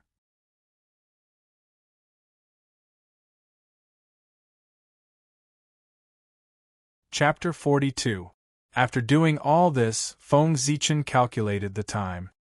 He realized that only 20 years had passed, and there were still 80 years left before the 100-year deadline. There was still a lot of time left. He was not in a hurry to come out of seclusion. Instead, he started to familiarize himself with his primordial spirit. After all, Feng Zichen had never had a primordial spirit before, and controlling it was not as easy as controlling a true spirit. Moreover, the primordial spirit was new, and it was not very compatible with the body. It still needed some time to get used to it. 70 years later, Feng Zichen woke up from his meditation. He waved his sleeves, and the incense qi in the void gathered, forming an earth deity clone. This was the new incense qi that had been produced in the past 70 years. Soon, Feng Zichen would be heading to the heavenly court. This trip would take at least 1,000 years, and at most 10,000 years. Leaving behind a clone could not only keep an eye on the human race, but also use it to communicate with the human race, which saved him a lot of trouble. After refining the clone, Feng Zichen did not stay any longer. He got up and walked out. "Fellow Taoist, is everything settled?" In the guest hall, Water Dragon King asked with a smile as Feng Zichen walked in. "Dragon Lord, I've kept you waiting. Now that everything is settled, we can go." Feng Zichen replied apologetically. "It's fine." Water Dragon King smiled and did not mind. He woke up Ao Shui, who was sleeping soundly, and prepared to leave. After leaving the guest hall, Water Dragon King raised his hand, and a flying boat appeared. The flying boat was about 300 feet long, and it was completely white as if it was made of white jade. On the boat, spiritual light shone brightly, and dense Khanate Qi lingered around it. There were even Khanate runes on it. One could tell at a glance that it was not an ordinary item. This is the Cloud Soaring Boat, a superior-grade Khanate spirit treasure. Seeing the surprise in Feng Zichen's eyes, Water Dragon King explained proudly. The East Sea was extremely far from the heavenly court. Even if Water Dragon King had the cultivation of Tai Jingxian, it would take him thousands of years to reach the heavenly court. Moreover, he had to bring along Feng Zichen and Ao Shui. With this in mind, the ancestral Gragon specially took out the Cloud Soaring Boat. On the one hand, it was for them to use as a means of transportation. On the other hand, it was to show the prestige of the Dragon Clan. After the three of them boarded the Cloud Ascension vessel, the Water Dragon Monarch activated the Cloud Ascension vessel. Buzz! The Cloud Wave boat swayed for a moment, and emitted a green light. The runes on the boat seemed to come alive, and they danced around the boat. Immediately, the Cloud Soaring Boat turned into a stream of light flying to the center of the wilderness. The boat, the dragon, and the dragon, the dragon lord. The dragon, ancient dragon, the dragon king, ancestral dragon. After the end of the ancient times, Pangu's power that shrouded Mount Buzhou weakened for some reason. Originally, only Daluo Jingxian could reach the top of Mount Buzhou, but gradually the restrictions were relaxed. First, Tai Jingxian could travel freely. As time passed, even Golden Immortals, Mystic Immortals, and Sky Immortals could enter. After Pangu's power weakened to a certain extent, a vast world appeared in the sky above Mount Buzhou. The demon race used this world as the foundation to establish the heavenly court and dominate the wilderness. When they arrived at the top of Mount Buzhou, they looked up and saw auspicious clouds and thousands of rays of light. A grand gate was faintly discernible. That was the southern heavenly gate. Beams of divine light could be seen coming and going. It was very lively. Obviously, many people had already arrived. Speaking of which, Di Jun was the celestial Dharch. He commanded Zhouxing and all living things in the wilderness. He invited many mighty figures of the wilderness to attend the gathering. Who dared to refuse? Even those top-notch sage-to-be would send disciples to present gifts even if they did not come themselves. They did not want to offend Di Jun and cause trouble. The heavenly court is on Mount Buzhou. Let's go to the heavenly court to participate in the gathering and see how the demon race is like. Water Dragon King took the lead to walk down the cloud-soaring ship and said with a sour tone. The dragon race was the former overlord of the wilderness, and the demon race was the current overlord of the wilderness. When they arrived here, the Water Dragon King could not help but compare in his heart. In the end, he realized that the demon race was more powerful than the dragon race in the past. Being provoked, he couldn't help but feel sour in his heart. On the other hand, Ao Shui did not experience the prosperity of the dragon race. He did not feel anything and looked at everything on Mount Buzhou curiously. Feng Zichen smiled and understood. He followed him down the cloud-soaring ship. However, as soon as he stepped on Mount Buzhou, He felt the Hong Meng Dao seal tremble like never before. It wanted to fly out of his sea of consciousness and rush to the depths of Mount Buzhou. At the same time, a sense of urgency came from the Hong Meng Dao seal. It kept urging Feng Zichen to walk towards the depths of Mount Buzhou. It was as if something was attracting it. This change caused Feng Zichen's expression to change. He hurriedly stopped and mobilized his spiritual power to suppress the abnormal movement of the primordial seal. No matter what was in the depths of Mount Buzhou, he could not go and take it now. There were many experts here. The slightest abnormality would attract the attention of many people. At that time, it would be hard to say whether it was a blessing or a curse. Zichen, are you okay? Why is your face so ugly? Feng Zichen's abnormality attracted Ao Shue's attention. She asked with concern. I'm fine. This place contains Pangu's aura. I can't get used to it now. I'll be fine in a while. The Hong Meng Dao seal was Feng Zichen's biggest secret. Of course, he could not tell her the truth. Oh, then you should be careful.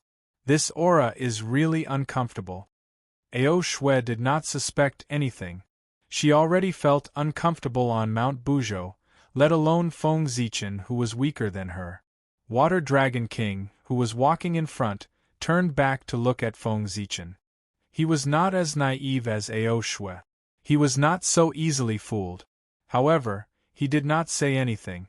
Which cultivator did not have secrets? Those who did not have secrets were destined to die in this dangerous eldritch age. The three of them shone with divine light and flew into the sky. When they arrived at the southern heavenly gate, it was as if they had stepped into another world. The void was filled with dense innate light spirit chi. Countless starlight shone down, wrapping the palaces within. It could be said that one had endless opportunities and was blessed with good fortune. This connate clear spirit chi was the immortal chi of the later generations. After the Great Witch Demon War, the connate chi dissipated and turned into postnatal chi. Only in the heavenly realm, the connate clear spirit chi was endless. Therefore, gathering the connate clear spirit chi for cultivation became the mainstream of cultivation in the later generations. This was also the reason why the later generations of immortals yearned for the heavenly realm. After passing through the southern heavenly gate, the magnificence of the heavenly court was beyond doubt. The pavilions and palaces were stacked on top of each other, surrounded by immortal chi. Thousands of golden lights, thousands of auspicious chi, purple chi filled the air, and stars shone brightly. The thousands of palaces in the heavenly court were not built by the demons. They were formed by the heavenly Tao. Therefore, they exuded a myriad of auras. Under the lead of a demon general, the three of them came to a side hall to rest. This was specially prepared for the ancestral Gragon. Unfortunately, the ancestral Gragon did not come. Feng Zichen and the other two benefited. The Magi are the descendants of the Pangu. They enjoy the legacy of the Pangu and are extraordinary.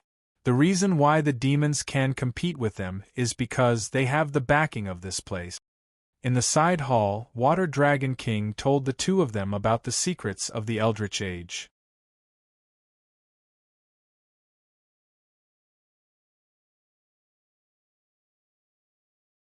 Chapter 43. The Heavenly Court is located in the center of the primordial world. It is the place where all living things operate and manage all living things.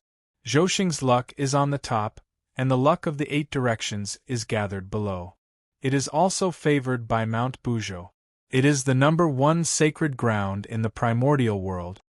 It is because the demons occupy this place that they are able to obtain the support of the boundless luck. That is why dozens of demon gods are born one after another to contend against the Magi.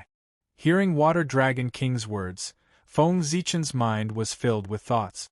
Zhouxing was extremely important to the demons. It was simply their foundation. Therefore, as long as Di Jun did not die, Feng Zichen would not be able to attain the Tao of the Stars. After all, as long as the Polaris star did not appear, Di Jun could continue to command the stars in the sky as the Lord of the Sun and receive boundless fortune. If Feng Zichen attained the Tao, it would cause the Emperor's star to appear. Zhouxing would spontaneously move closer to the Emperor's star and withdraw its luck to the Emperor's star. How could Di Jun not be angry when the strength of the demons was greatly reduced? At this point, the demons would definitely kill the Emperor's star at all costs. Even if the saints came, they would not be able to save Feng Zichen in the face of the furious demons.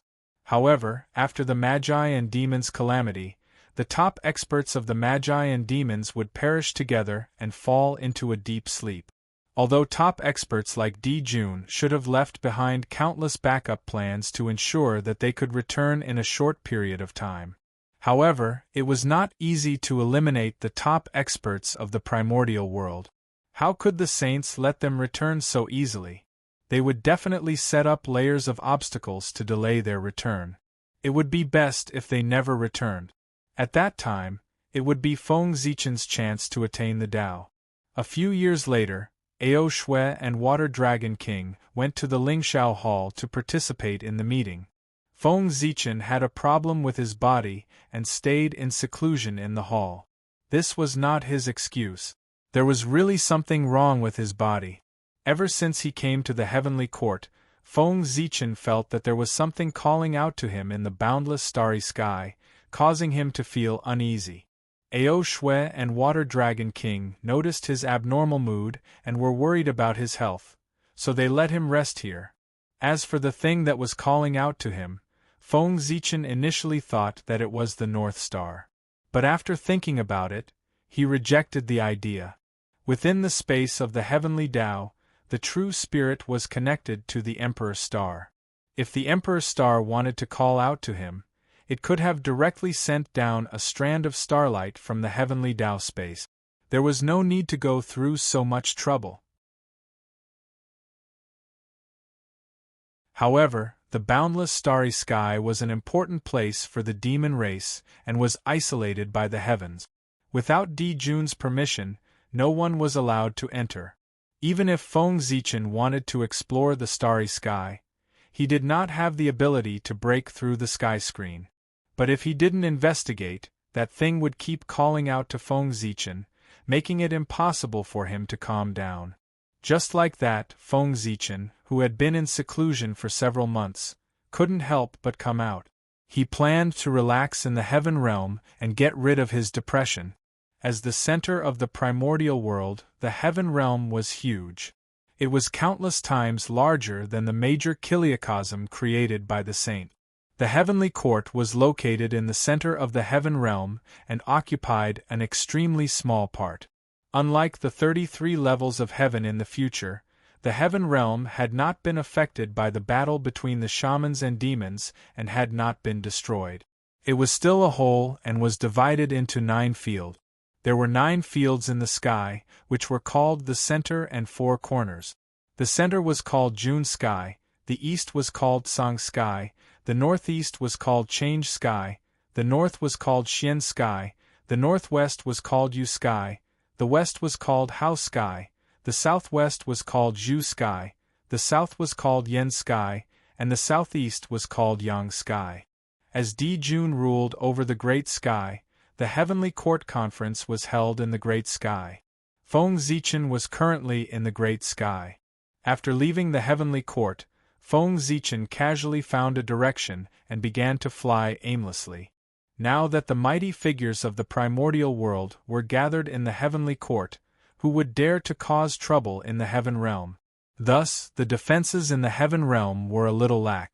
Feng Zichen flew in the Great Sky for many years and no one came to check. On this day, Feng Zichen, who had been flying for an unknown period of time, suddenly felt the clear spirit chi around him turn into clear spirit chi. Only then did he realize that he had left the central Great Sky and arrived in the Eastern Heaven. Back when the demon race established the Heavenly Court, the demons were led by Di Jun and respected him as the Heavenly Emperor, who was in charge of the Heaven Realm. They respected Fuxi as Emperor Shi, who was in charge of the Eastern Heaven. They respected Tai Yi as the East Emperor, who was in charge of the Yang sky in the southeast. They respected Kuan Peng as the demon master, who was in charge of the Xian sky in the north. The eastern heaven was Fuxi's territory. Stopping in his tracks, Feng Zichen sized up his surroundings. Only then did he realize that this was not the heaven realm but the place where the heaven realm and the great sky intersected. He was delighted. At the place where the 9 heavens intersected, the Khanate Qi was chaotic, causing the sky to be unable to cover this place. Thus, there was no sky barrier here, and one could directly face Zhousing. Normally, there would definitely be heavy guards here and no outsiders would be allowed to take half a step closer. But at this moment, all the demon gods of the heaven realm were heading to the Lingxiao Hall to participate in the banquet. As a result, the heavenly court's defenses were lax, allowing Feng Zichen to barge in by accident. Feng Zichen looked up and saw the starry sea shining brightly with thousands of stars shining on it. 365 stars exploded with dazzling radiance. These 365 stars were not formed by Pangu's hair, but by the spirit of Pangu's acupoints. They corresponded to the Earth spirit acupoint. Thus, it had supreme power and was the main star of the primordial world. However, in the center of the stars, where the Emperor's star was, it was enveloped by endless Khanate Tao patterns, causing the Emperor's star to disappear from the starry sky. If not for Feng Zichen being connected to the Emperor's star, he would not have been able to discover its existence under the cover of the Khanate Tao patterns. This was the formation set up by Di Jun, isolating the Emperor's star in the void.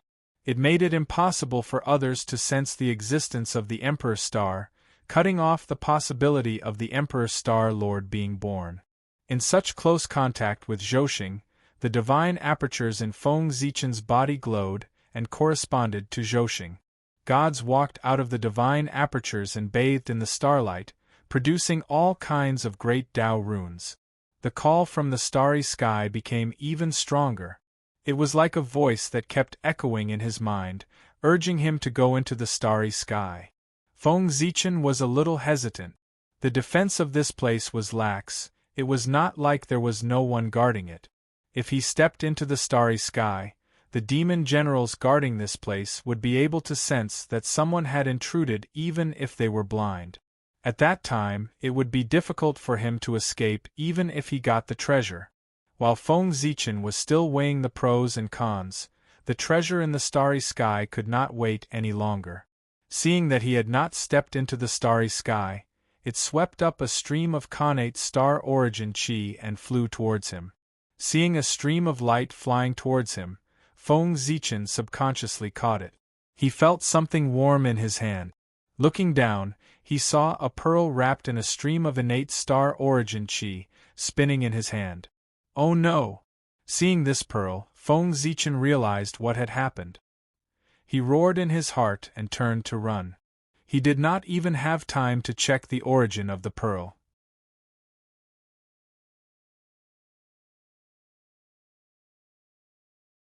Chapter 44. How dare you! You're courting death. Before Feng Zichen could move, he heard several shouts. At the same time, several beast claws appeared in the void and clawed at him. Sensing the Tai Jinxian aura from the beast claws, Feng Zichen heaved a sigh of relief. Fortunately, all the demon immortals at the level of Daluo Jinxian had gone to the Lingxiao Hall to participate in the banquet. There were only a few Tai Jinxian standing guard here. Feng Zichen hurriedly raised his merit spirit light and turned it into a cauldron to protect himself. Then, he fled toward the sky. Making a move against the demon race in the demon race's base camp was truly courting death. Did he really think that the 5 demi-sages, 10 demon immortals, and dozens of Daluo Jinxian were easy to bully? Feng Zichen was fast, but the demon generals were even faster. Several beast claws flashed with sharp light, creating pitch-black cracks in the void. They carried the power of the great Tao and struck the merit spirit light heavily. The merit spirit light was formed by Feng Zichen's merit. It was extremely powerful. It could even block a Daluo Jinxian's attack. How could a mere Tai Jinxian's attack break through it? After the beast claws hit the Merit Spirit Light, strands of Xian Huang Qi fell from the cauldron and flew toward the beast claws, shattering them into pieces. Merit Spirit Light, what a rich Merit Spirit Light! Who is this person? He actually has so much Merit Spirit Light? Demon General Wu Meng said in shock when he saw the cauldron formed by the Merit Spirit Light. That's not important. Not only did he barge into the intersection of the 9 heavens, he even dared to steal the Khanate star origin energy. Does he think that he can do whatever he wants with the protection of merit? Demon General Li Li said angrily when he saw Feng Zichen keep the Khanate star origin energy. That's right. How can an outsider be so presumptuous in the heavenly court? Demon General Zhu Fu sneered. He turned into a black light and appeared in front of Feng Zichen. Tai Jingxian was already in the realm of becoming one with Tao. He possessed the ability to mobilize the power of the great Tao. Every move he made was accompanied by the power of the great Tao, making him extremely powerful. The 3 demon generals guarding this place were all primordial unity golden immortals. On the other hand, even though Feng Zichen had a spirit treasure to protect him, his cultivation was only at the profound immortal realm. On the path of cultivation, the further one progressed, the greater the difference in strength between each realm. Moreover, there was a golden immortal between them. Therefore, no matter how fast Feng Zichen was, in the eyes of the 3 demon generals, he was no different from a tortoise crawling. In just a short moment, he was surrounded by 3 demon generals. Being trapped here, Feng Zichen was not worried at all. His entire body was enveloped by the golden light of virtue, making it impossible to see his face clearly. He stood there quietly. No matter how the 3 demon generals tried, they were unable to break through his defense. Where did this ant get so much merit aura? The 3 demon gods surrounded Feng Zichen for a long time and used all kinds of divine abilities, but they did not cause any ripples on the merit aura at all. They could not help but feel stifled. Damn it! The 3 of us Tai Jingxian joined forces, but we can't do anything to a profound immortal. If news of this gets out, how can we still stand in the heavenly court? A few more great divine abilities were used, but the merit aura did not even shake and block them. The more Wu Meng thought about it, the more aggrieved he became. He completely exploded. His body swayed, and he transformed into a fiery red monkey that was 100,000 feet tall. Roar! With a roar, Wu Meng took out a mace that was surrounded by flames.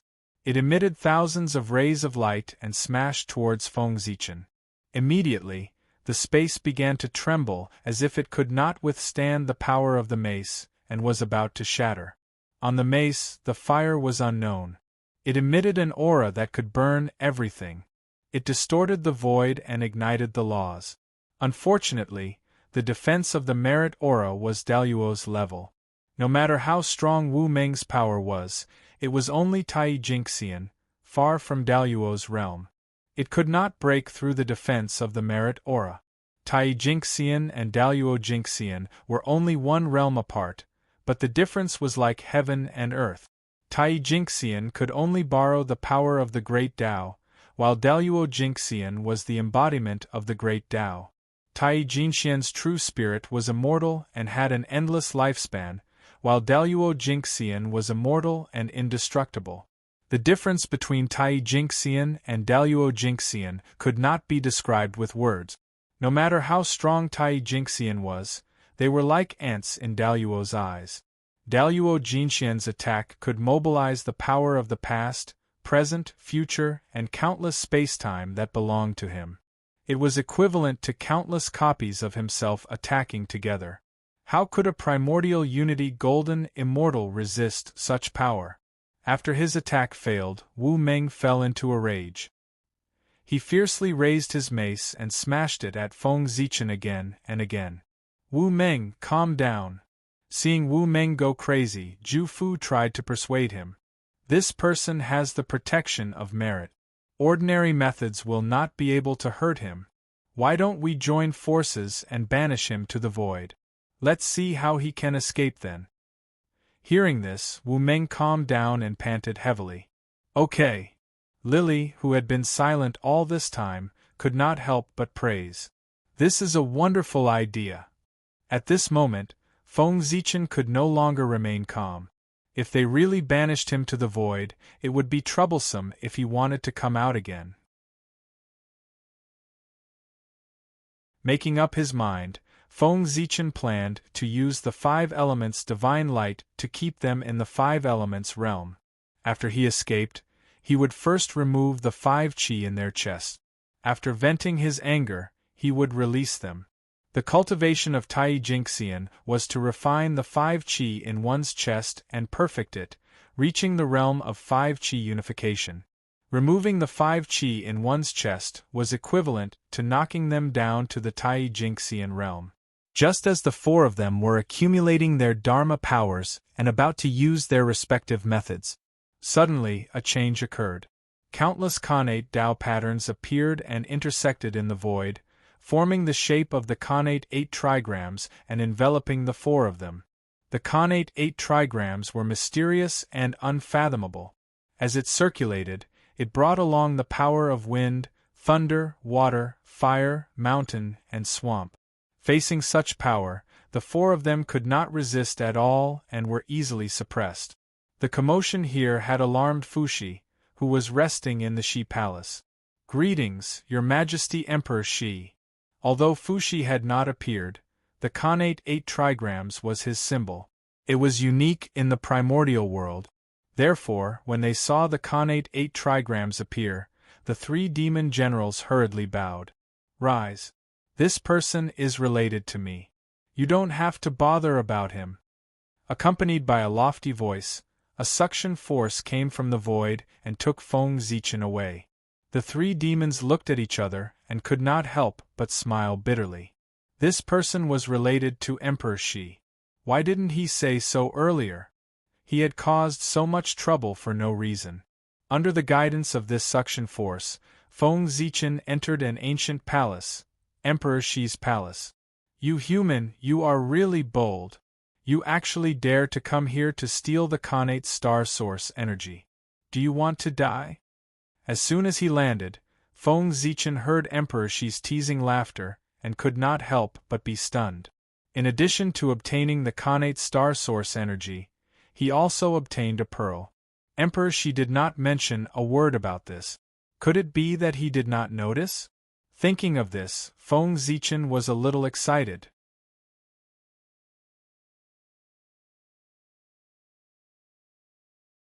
Chapter 45. Who was Fuxi? He was a master of the Khanate 8 trigrams and was famous for his deduction skills. In the entire primordial world, Fuxi might not even be in the top 10. But in terms of deduction skills, Fuxi was definitely in the top 3. Even the sages would not dare to say that they could beat him in this aspect. Even if Fuxi had not reached the heights he would reach in the future, he had the strength of a late-stage sage to be. He was an existence that Feng Zichen could not imagine. But now, the pearl had appeared right under his nose, and he had not noticed. Of course, it was partly because Fuxi did not notice it, but to be able to hide it from such an existence, it also showed how extraordinary the pearl was. Feng Zichen of the human race greets Your Majesty Emperor Shi. Although his mind was in a mess, Feng Zichen still maintained a calm expression and bowed respectfully to Fuxi. At ease.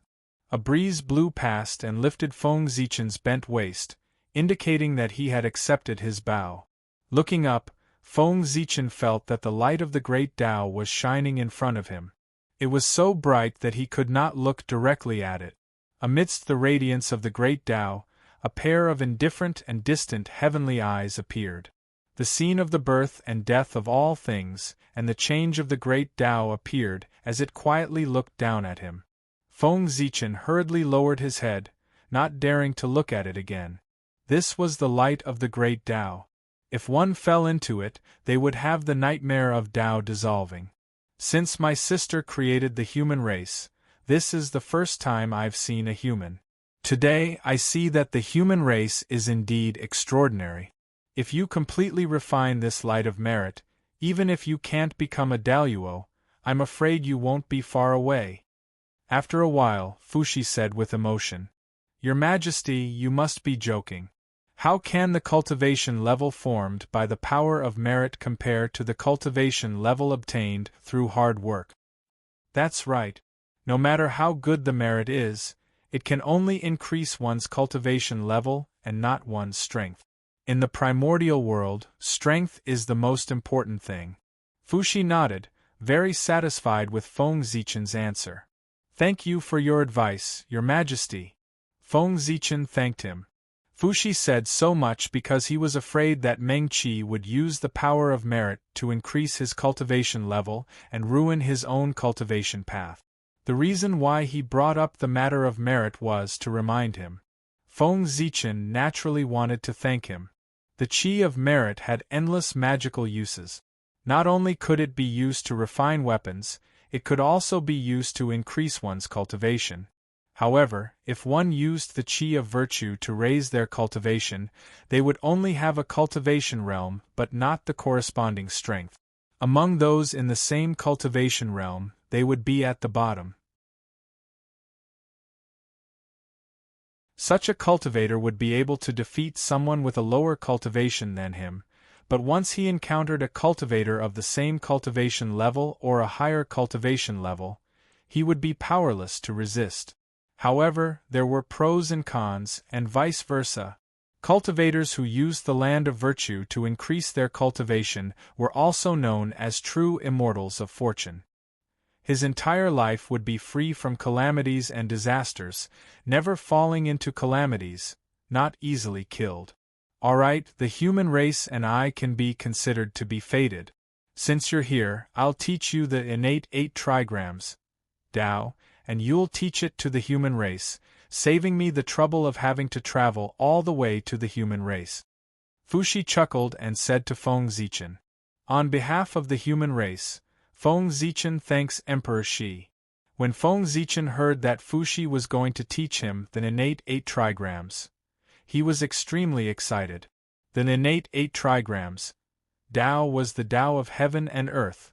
It explained the principles behind the operation of heaven and earth and contained the wonders of the universe's changes. If the humans were to obtain the innate 8 trigrams, inheritance, they would be able to strengthen their foundations and produce a large number of experts. Fushi did not react to Feng Zichen's gratitude. If it weren't for the fact that the human race was created by Nuwa, she wouldn't even look at a postnatal race like the human race, let alone pass down the innate 8 trigrams. After all, he was Emperor Shi of the Heavenly Court, a top-notch great divine ability cultivator of the primordial world. Then, Fushi started chanting the incantations of the Tao of the innate 8 trigrams. Taiji gives birth to yin and yang give birth to the 4 symbols, and the 4 symbols give birth to the 8 trigrams. The 8 trigrams are Qian, Kun, Zhen, Sun, Kan, Li, Zhen, and Dui. Heaven, earth, wind, thunder, water, volcano, and pond. Qian 1, Dui 2, Li 3, Zhen 4, Sun 5, Kan 6, Zhen 7, Kun 8.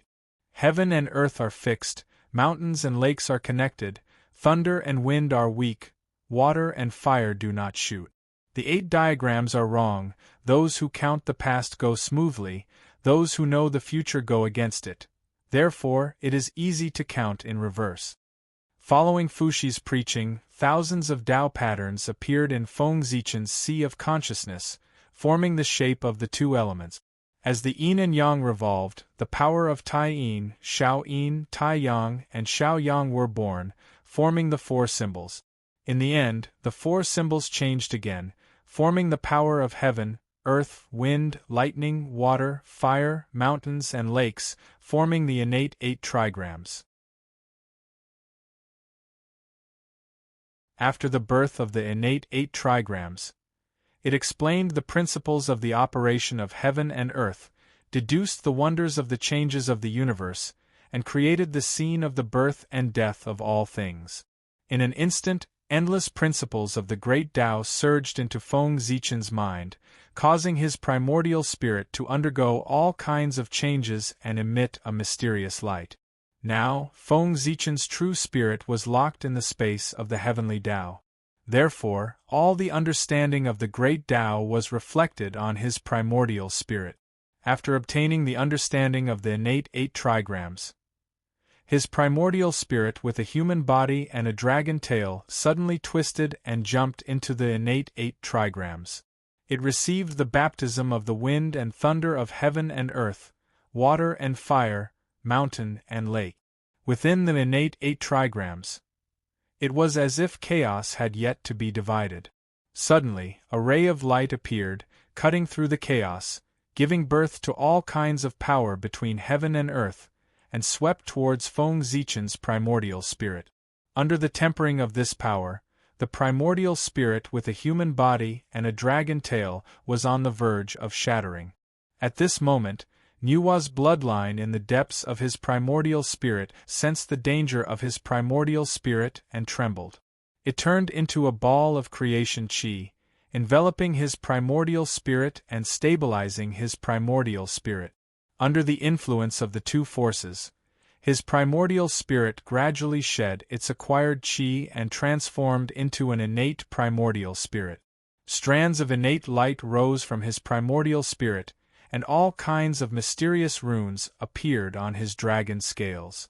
Just like that, an unknown amount of time passed. The primordial spirit with a human body and a dragon tail had completely transformed into an innate body. Feng Zichen also woke up from his enlightenment. The human race will never forget Emperor Shi's kindness in teaching me the Tao. As soon as he woke up, Feng Zichen bowed to Fuxi. Feng Zichen had gained a lot from listening to Fuxi's preaching in the palace. His acquired primordial spirit had completely transformed into an innate primordial spirit. His realm had also risen from mid-stage mystic immortal to perfected mystic immortal. However, his primordial spirit had been sealed, and he still needed to leave the heavenly court to transform. No need for formalities. Fuxi replied indifferently and waved his hand at Feng Zichen. Your fate with me has come to an end. You may leave. Feng Zichen wanted to continue speaking, but he felt a boundless force and then lost consciousness. So powerful!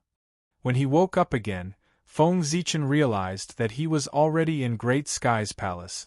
The might of a quasi-sage was truly incredible. He walked around the palace, but he didn't see Ao Shui and Water Dragon King. They hadn't returned yet. The Heavenly Court Grand Assembly took at least 1,000 years, and at most 10,000 years. Only 500 years had passed, so it was normal that they hadn't returned. With that thought, Feng Zichen took out the pearl he had obtained from the starry sky. He wanted to see what kind of treasure this was that it could hide from Fuxi's senses. After imprinting his consciousness on the pearl and obtaining its information, Feng Zichen frowned.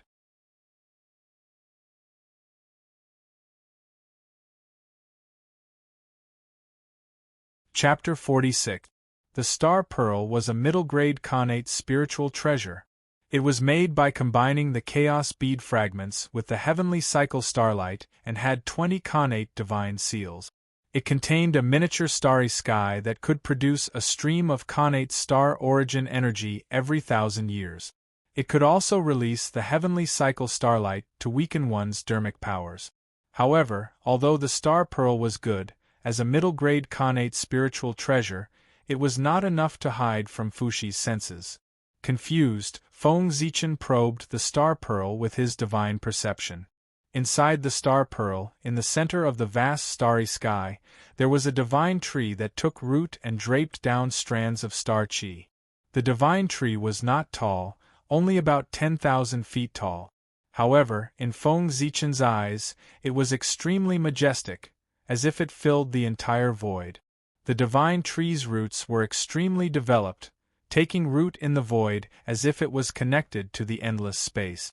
One could see streams of pure star chi flowing through the roots to the tree, providing it with nutrients.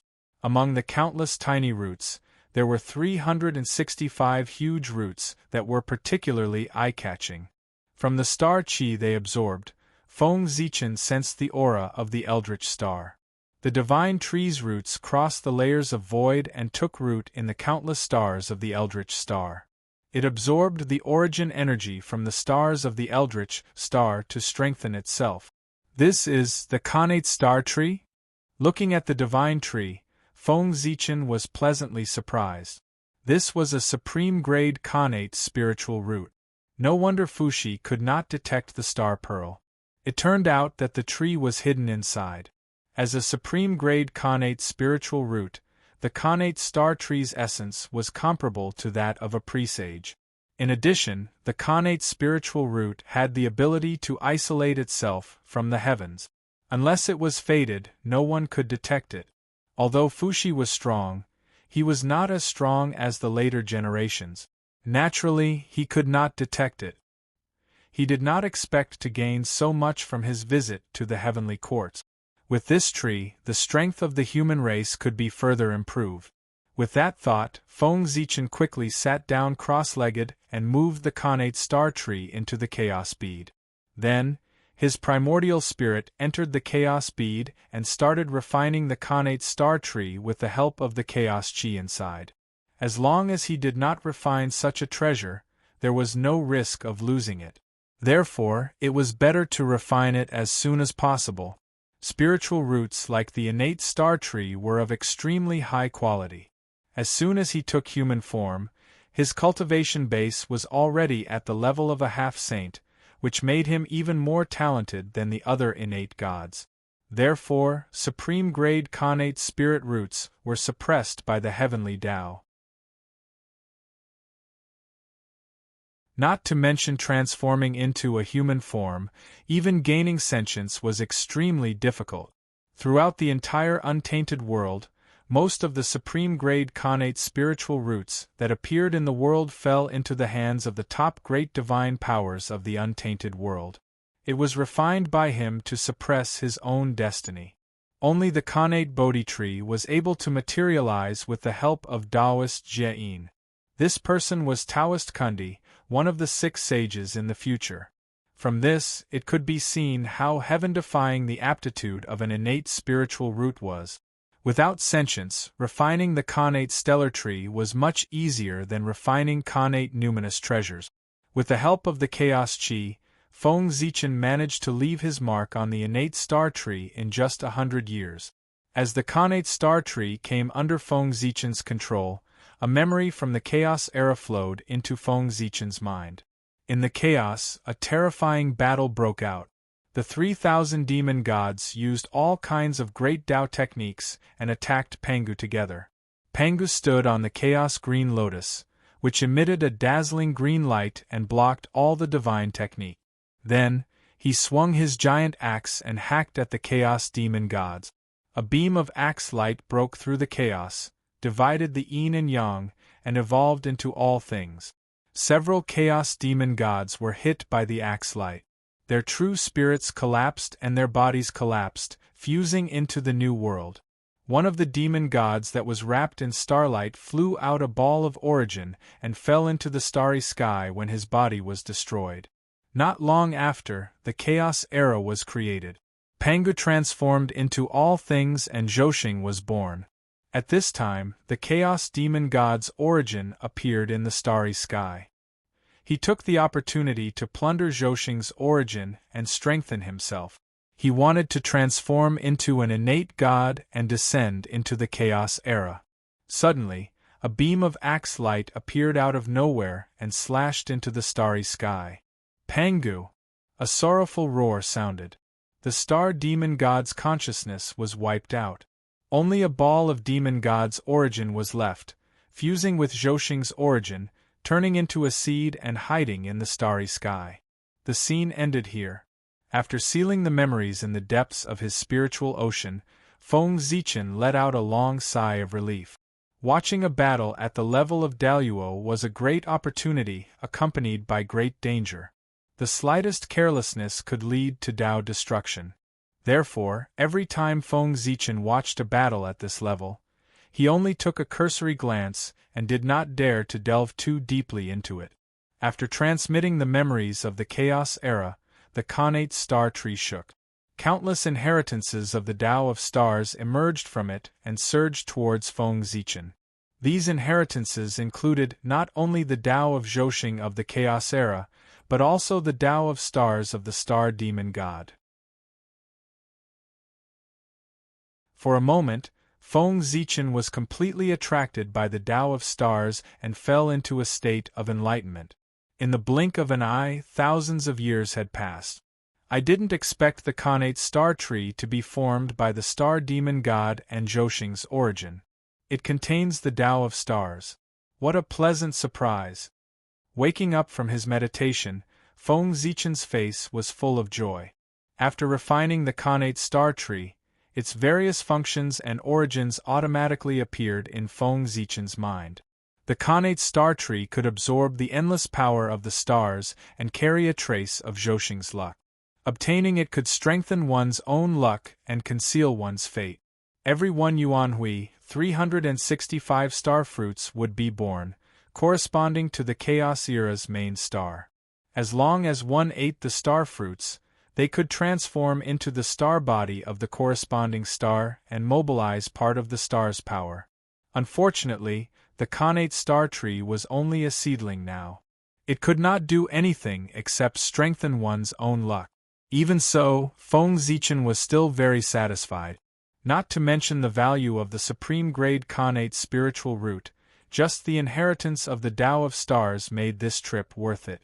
Moreover, there were so many more gains. With a wave of his hand, Zichen's sword appeared in his hand. Then, he took out the remaining star origin from the star bead after it was devoured by the chaos bead and inserted it into Zichen's sword. After absorbing the star origin, Zichen's sword was further improved.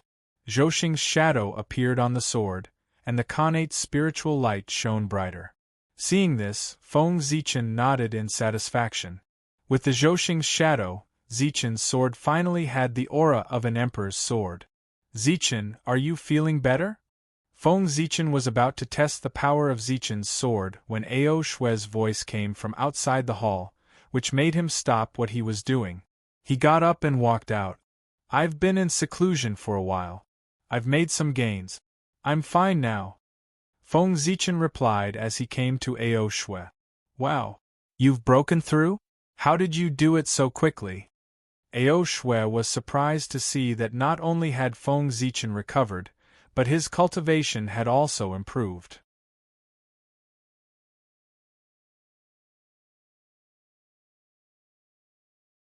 Chapter 47.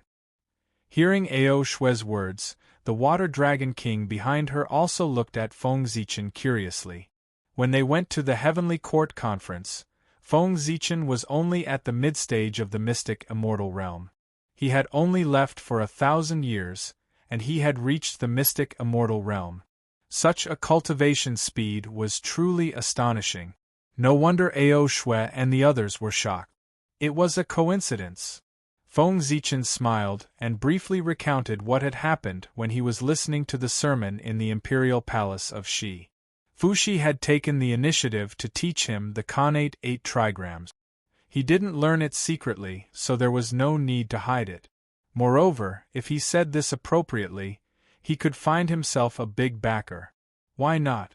An existence like Fuxi could calculate 1,000 miles with a single step. If he passed the Khanate 8 trigrams to Feng Zichen, how could he not calculate the consequences of this action? However, since Fuxi didn't ask Feng Zichen to keep it a secret, it meant that he tacitly agreed that Feng Zichen was borrowing his name. As long as Feng Zichen didn't go overboard, Fuxi probably wouldn't care. Your luck is too good. You can run into Emperor Shi just by going out. That's the top great divine ability of the primordial world, one of the rulers of the heavenly court. Ao Shue was shocked, but she was also happy for Feng Zichen. After being in the heavenly court for so long, even if Ao Shue didn't know anything, Under the influence of what she saw and heard, she also understood the division of power in the heavenly court. Naturally, she knew how powerful emperor she was. Congratulations, fellow Taoist. You have gained the favor of Emperor Shi. Your future is limitless. Water Dragon King went forward to congratulate him. As he spoke, Water Dragon King looked at Feng Zichen with jealousy. When he was in the dragon race, he was favored by the ancestral dragon. When he came to the heavenly court, he was favored by Emperor Shi. It was really infuriating to compare oneself to others. Fortunately, he was able to cultivate to the Tai Jinxian realm. No matter how strong one was, one's state of mind had to be like still water without ripples. Therefore, although Water Dragon King was jealous, he adjusted his emotions after a moment. He once again fell into a state of tranquility. Tai Jinxian realm was one with the Tao, not chaotic in the heart, not trapped by emotions, not afraid of the future, not thinking of the past, not stagnant in material things, not perplexed by the heart, thinking and perplexed, acting and unruly. If a Tai Jinxian master was easily irritable and easily, suddenly, happy and suddenly, it was difficult to control state of mind. That meant that he had been bewitched by the tribulation aura and had fallen deep into the tribulation. He was not far from death. Dragon Lord, you must be joking. Emperor Shi was only able to pass down the way of the innate 8 trigrams because of the Holy Mother. I just happened to be there.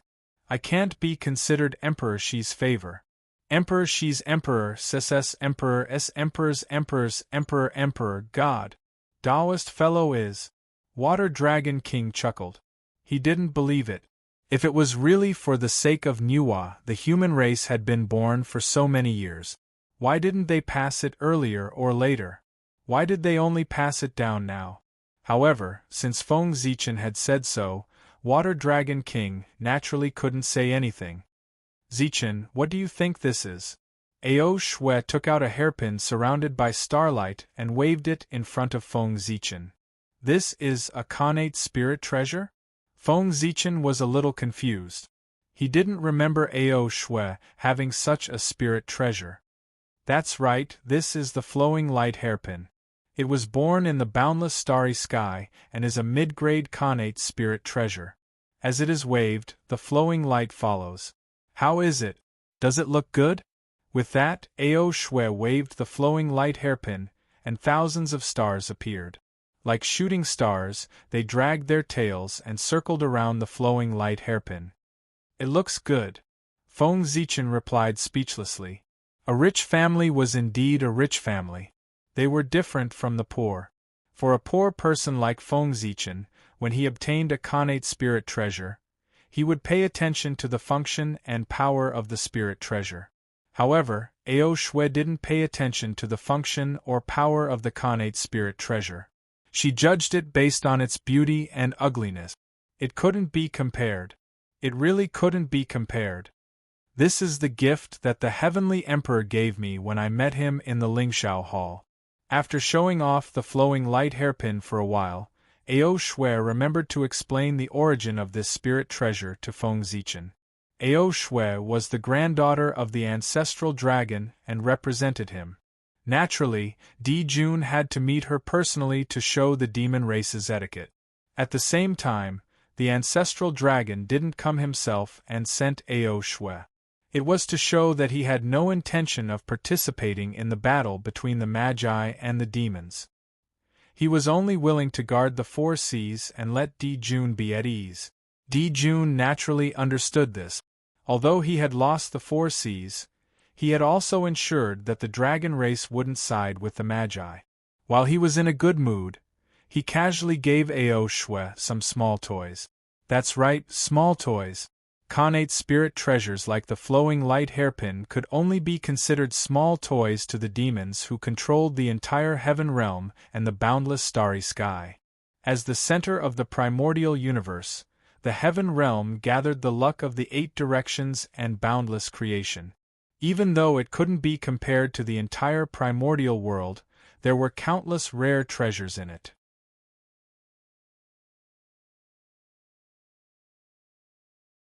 The boundless starry sky was where Zhousing gathered. Under the illumination of Zhousing, the number of creation could be imagined. Needless to say, the 365 main stars of the primordial world all had connate spirit treasures. Think about it, Jun, who had such a treasure land, wouldn't care about a middle-grade connate spirit treasure. Fellow Taoist, today's heavenly court meeting has ended. We should leave. After Ao Shui and Feng Zichen played for a while, the Water Dragon King spoke up. We're leaving now. I haven't had enough fun? Ao Shui had been in the Dragon Palace since she was young, apart from living in the human race for a period of time. It was not easy for her to come out. Of course, she did not want to go back so early. Princess, don't mess around. I still have to report what I saw in the heavenly courts to the Dragon Emperor. I can't delay. All right then. Hearing that her father was involved, Ao Shui did not dare to say anything else. On the other hand, Feng Zichen thought of the change in the Hong Meng Dao seal when he stepped onto Mount Buzhou. He decided to stay here and investigate Mount Buzhou. In that case, Dragon Lord and Ao Shui can go back first. I want to go to Mount Buzhou to pay my respects to God Pangu. Feng Zichen smiled and said to the Water Dragon King, Fellow Taoist, are you not going back with us? This place is far away from the human race. With your speed, I'm afraid it will take you more than 10,000 years to return to the human race. The Water Dragon King looked at Feng Zichen in confusion. No, since I've come to the heavenly courts, I'll regret it for the rest of my life if I don't go to Mount Buzhou. As for returning to the human race, I can take this opportunity to travel the primordial world and increase my experience. Feng Zichen thought for a while and replied, Since fellow Taoist insists, I won't persuade you any more. Although he did not understand Feng Zichen's thoughts, Water Dragon King knew that it was useless to persuade him, so he did not say anything else. Zichen, the primordial world is so dangerous. It's too dangerous for you to go back alone. It's better to go back with us. Anyway, Mount Buzhou is there. It won't run away. It won't be too late to come back when your realm is higher. Ao Shui persuaded with a worried expression.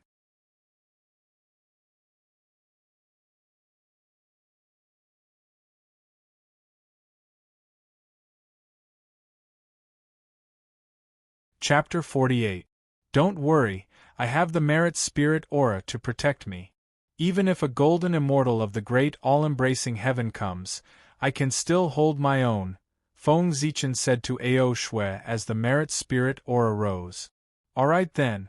Remember to inform me when you return to the human race so that I can rest assured. Ao Shui replied reluctantly.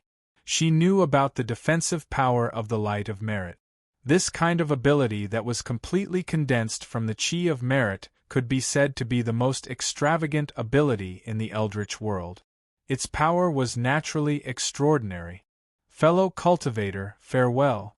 In front of the southern heavenly gate, Feng Zichen waved goodbye to the Water Dragon King and Ao Shui before walking towards Mount Buzhou. Buzz. Just like last time, the moment Feng Zichen stepped onto Mount Buzhou, the Hong Meng Dao seal started to vibrate violently. If not for the fact that he had completely refined the Hong Meng Dao seal, he would have flown straight into the depths of Mount Buzhou. After suppressing the trembling of the Hong Meng Dao seal, Feng Zichen did not immediately head towards the depths of Mount Buzhou. Instead, he walked around the periphery of Mount Buzhou. The Heavenly Court Conference had just ended, and people were coming and going at the southern heavenly gate. As a mystic immortal, he could not guarantee that he would not attract attention if he rushed into the depths of Mount Buzhou. It was better for him to wander around the periphery for a few decades. After all, it was always better to be careful. Mount Buzhou was known as the Eldritch Pillar of the Eldritch world. It was formed from the spine of the Pangu. From afar, its vastness and height could not be seen. It was indeed the #1 sacred ground in the Eldritch world. divine light flashed in the mountain, and there were endless creations and spiritual herbs. It could be said that there were fortuitous opportunities everywhere. The mountain exuded an ancient aura and a faint divine aura. This was the divine aura of the Pangu. Since the creation of the eldritch world, the Pangu's divine aura on Mount Bujo had become thinner and thinner. Now there was only a trace of it left. Otherwise, how could Mount Bujo be broken by Gong Gong during the Great War of the Great Magi Demon Dynasty? In ancient times, only Deluo Jinxian could approach Mount Bujo, and only quasi-saints could climb Mount Bujo. Such a great power, how could Gong Gong ever break it? Walking on Mount Bujo, he could feel Pangu's aura permeating the air. Feng Zichen only felt that the impetuousness in his heart had disappeared, and he became calm and steady. This was not his first time sensing Pangu's aura, but his third time. When he was on the Three Immortal Island, he had obtained part of Pangu's memories of splitting open the heavens. The original 12 heaven-splitting axes were still hidden deep within his sea of consciousness. Then, not long ago,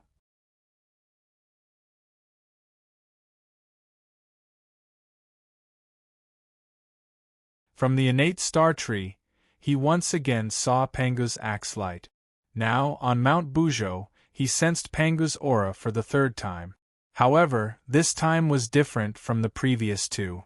In the previous two memories, what Feng Zichen sensed from Pangu was the spirit of seeking the Tao. At that time, Pangu was a devout Tao seeker. He did not create the world to create all living beings, but to pry into the true meaning of the great Tao and prove the Tao eternal. Pangu's aura on Mount Bujo was different. It was a majestic aura that contained the love for all living beings. It was magnanimous. Immersed in Pangu's aura, Feng Zichen seemed to have merged with Mount Bujo. An inexplicable Tao rune appeared in his perception. In his sea of consciousness, the Hong Meng Tao seal bloomed with a bright light. It increased Feng Zichen's comprehension, deepened his connection with Mount Bujo, and helped him comprehend the Tao rune. In that Tao rune, Feng Zichen felt a power that could suppress everything. The primordial world of the universe, the past, the future, the known, the unknown, were all suppressed without exception. As Feng Zichen's connection with Mount Bujo deepened, in his sea of consciousness, a phantom of Mount Bujo slowly appeared, emitting an aura that could suppress everything. It echoed with Mount Bujo from afar. At that moment, Feng Zichen understood the true role of Mount Bujo and the truth behind the collapse of Mount Bujo in the future. Mount Bujo stood in the center of the primordial world. It did not just support the sky and suppress the earth. It also suppressed the space-time of the entire primordial world, causing the primordial world to be the only one. The river of space-time flowed endlessly and never flowed backward. In other words, it was precisely because of the existence of Mount Bujo that Deluo Jinxian's strongest method, changing the past, was useless. Under its suppression, the space-time of the primordial world stabilized and slowly moved forward. It made Deluo Jinxian unable to reverse the flow of time and change the past. The Deluo meant that all space-time was eternal. The Golden Immortal meant that all space-time was indestructible. The Deluo Jinxian was an immortal who was unfettered and indestructible in all space-time. The Deluo Jinxian could see through everything. The boundless world could see the past, present, and future with his eyes. He could gather and disperse. He could not be worn down by all tribulations. He could transcend fate and travel through space-time. He existed with the heavens and the Tao. In front of the Deluo Jinxian, space-time was like a toy that they could play with. The past and the future had no secrets in their eyes. They could change them at will. If there was no Mount Bujo, the primordial world would be in chaos. Today, you were dissatisfied with this history and changed it. Tomorrow, you were dissatisfied with that history and changed it.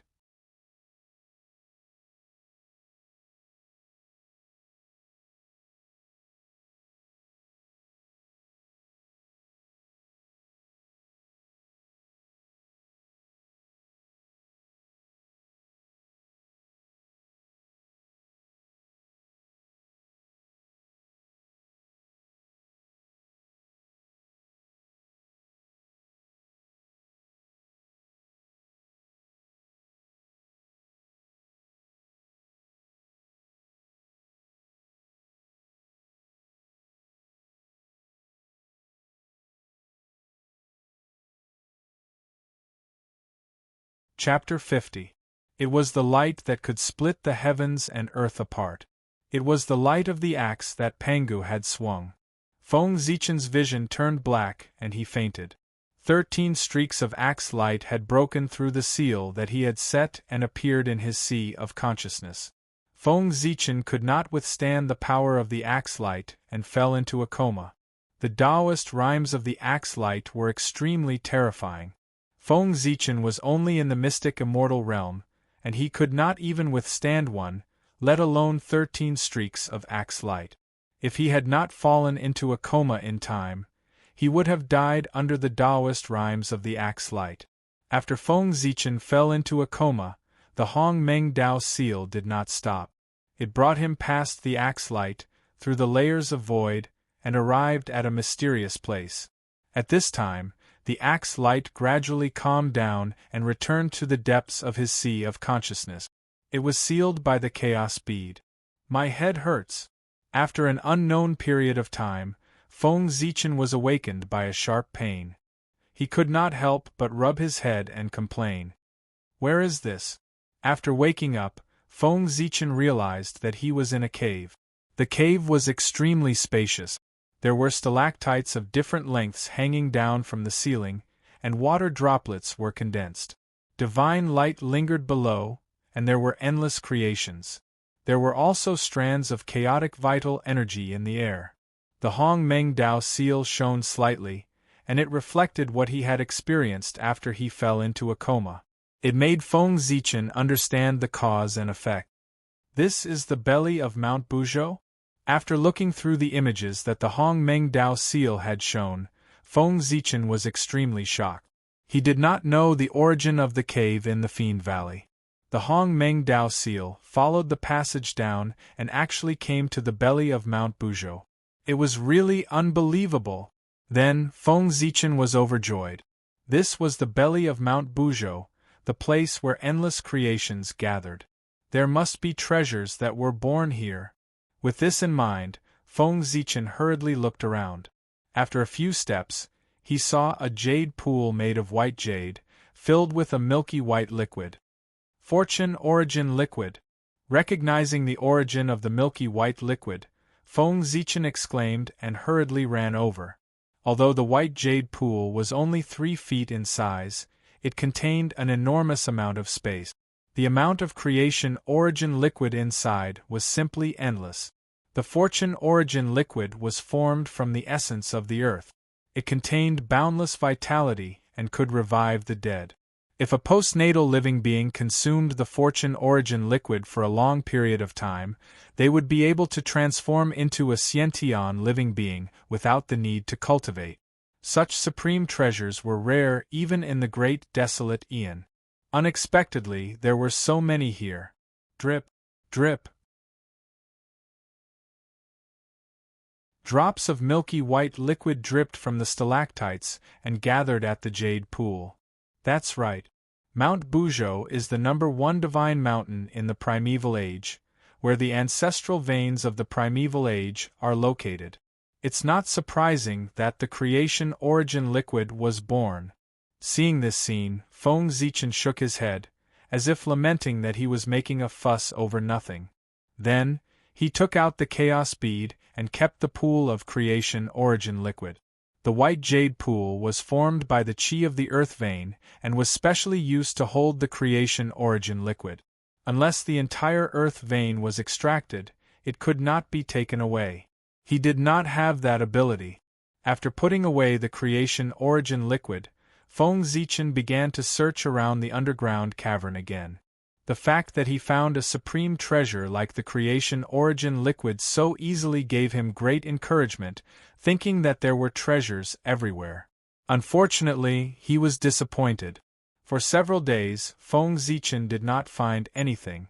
It was as if all the treasures here were avoiding him. Seeing this, Feng Zichen seemed to have understood something. He understood that he was not lucky enough and could only obtain the creation origin liquid. The rest of the numinous treasures were not fated with him. After understanding this, Feng Zichen stopped searching for treasures and found an empty space to sit down cross-legged. This place was mysterious and mysterious. He planned to cultivate in seclusion for a while and leave after breaking through to the golden immortal realm. However, Feng Zichen had just sat down. The Hong Meng Dao seal, which had been quiet since its arrival, suddenly moved and slammed into a rock wall. Bam! After a loud bang, smoke and dust flew everywhere, and rubble flew in all directions. The rock wall was cracked by the Hong Meng Dao seal, and a ruler surrounded by purple light fell out. This is, his pupils constricted. Feng Zichen moved closer to take a closer look. The ruler was less than a foot long, and it was surrounded by Hongmeng Qi. There was a faint purple light, and it carried the aura of the great Tao. Countless runes appeared and disappeared on the ruler's body. In the middle, there were two large words written in innate divine script, Heaven Measuring. This is the Hongmeng Heaven Measuring Ruler. This treasure was hidden here. The surprise came too suddenly. Feng Zichen felt that his heart was about to jump out of his chest. The Hongmeng Heaven Measuring Ruler was an postnatal merit treasure. It was also known as the best postnatal attack. Together with the Heaven-Earth Mystic Yellow Pagoda, which was known as the best postnatal defense, they were known as the two postnatal merit treasures. Legend had it that after the primordial world was created, the great Tao sensed it and bestowed boundless merit. 30% of the merit went to the three pure ones formed by Pengu's essence soul, 20% to the 12 ancestral magi formed by Pengu's blood essence, and 30% to the three heaven-splitting treasures. The remaining 20% and 10% of the Heaven-Earth Mystic Yellow Pagoda combined with 90% of the Heaven-Earth Mystic Yellow Pagoda. It was taken away by Taoist Taiching and became his accompanying spiritual treasure. The last 10% of the merit combined with the 9 layers of Hongmeng Qi and turned into the postnatal merit treasure, the Hongmeng Heaven Measuring Ruler. Its whereabouts were unknown. He did not expect that this treasure would be hidden in the belly of Mount Buzhou. According to Feng Zichen's guess, the Hongmeng Heaven Measuring Ruler should be hidden in the Pangu's Hall. After all, as the three pure ones formed by Pangu's essence soul, they had the Heaven-Earth Mystic Yellow Pagoda as their accompanying spiritual treasure. In order to be fair, the 12 ancestral magi formed by Pangu's blood essence should have the Hongmeng Heaven Measuring Ruler as their accompanying spiritual treasure. Now, it seemed that Feng Zichen was wrong. However, it made sense. The magi already had the Pangu's Hall and Pangu's Heart. If they also had the Hongmeng Heaven Measuring Ruler, it would be unfair to the three pure ones. His thoughts were in a mess, but it did not affect Feng Zichen's movements. He quickly reached out and grabbed the Hongmeng Heaven Measuring Ruler. There was no reason not to take the treasure in front of him. However, Feng Zichen was fast, but the Hongmeng Dao seal was faster. When he reached out, the Hongmeng Dao seal completely exploded. Bright purple light was emitted from its body, like a purple sun. Then, under Feng Zichen's incredulous gaze, the Hongmeng Dao seal crashed into the Hongmeng Heaven Measuring Ruler. There was no sound of explosion, nor any strange phenomenon. After the Hongmeng Dao seal crashed into the Hongmeng Heaven Measuring Ruler, time seemed to stop for a moment. Then, the Hongmeng Heaven Measuring Ruler silently split into 2 balls of purple light, one big and one small. The Hongmeng Dao seal turned slightly and rushed toward the big ball of purple light. These 2 balls of purple light were formed by the origin of the Hongmeng Heaven Measuring Ruler. The big ball of purple light was the Qi of Hongmeng, which was of the same origin as the Hongmeng Dao seal. The Hongmeng Dao seal's attitude was attracted by this item. The small ball of purple light was the merit of creation. This merit was different from the Heaven-Earth merit. It was given by the Great Tao and had nothing to do with the Heavenly Tao. Therefore, its color was purple, not gold. You're tuning in to the Phoenix Knights YouTube channel. Don't forget to subscribe and join us on this journey to catch the most captivating stories.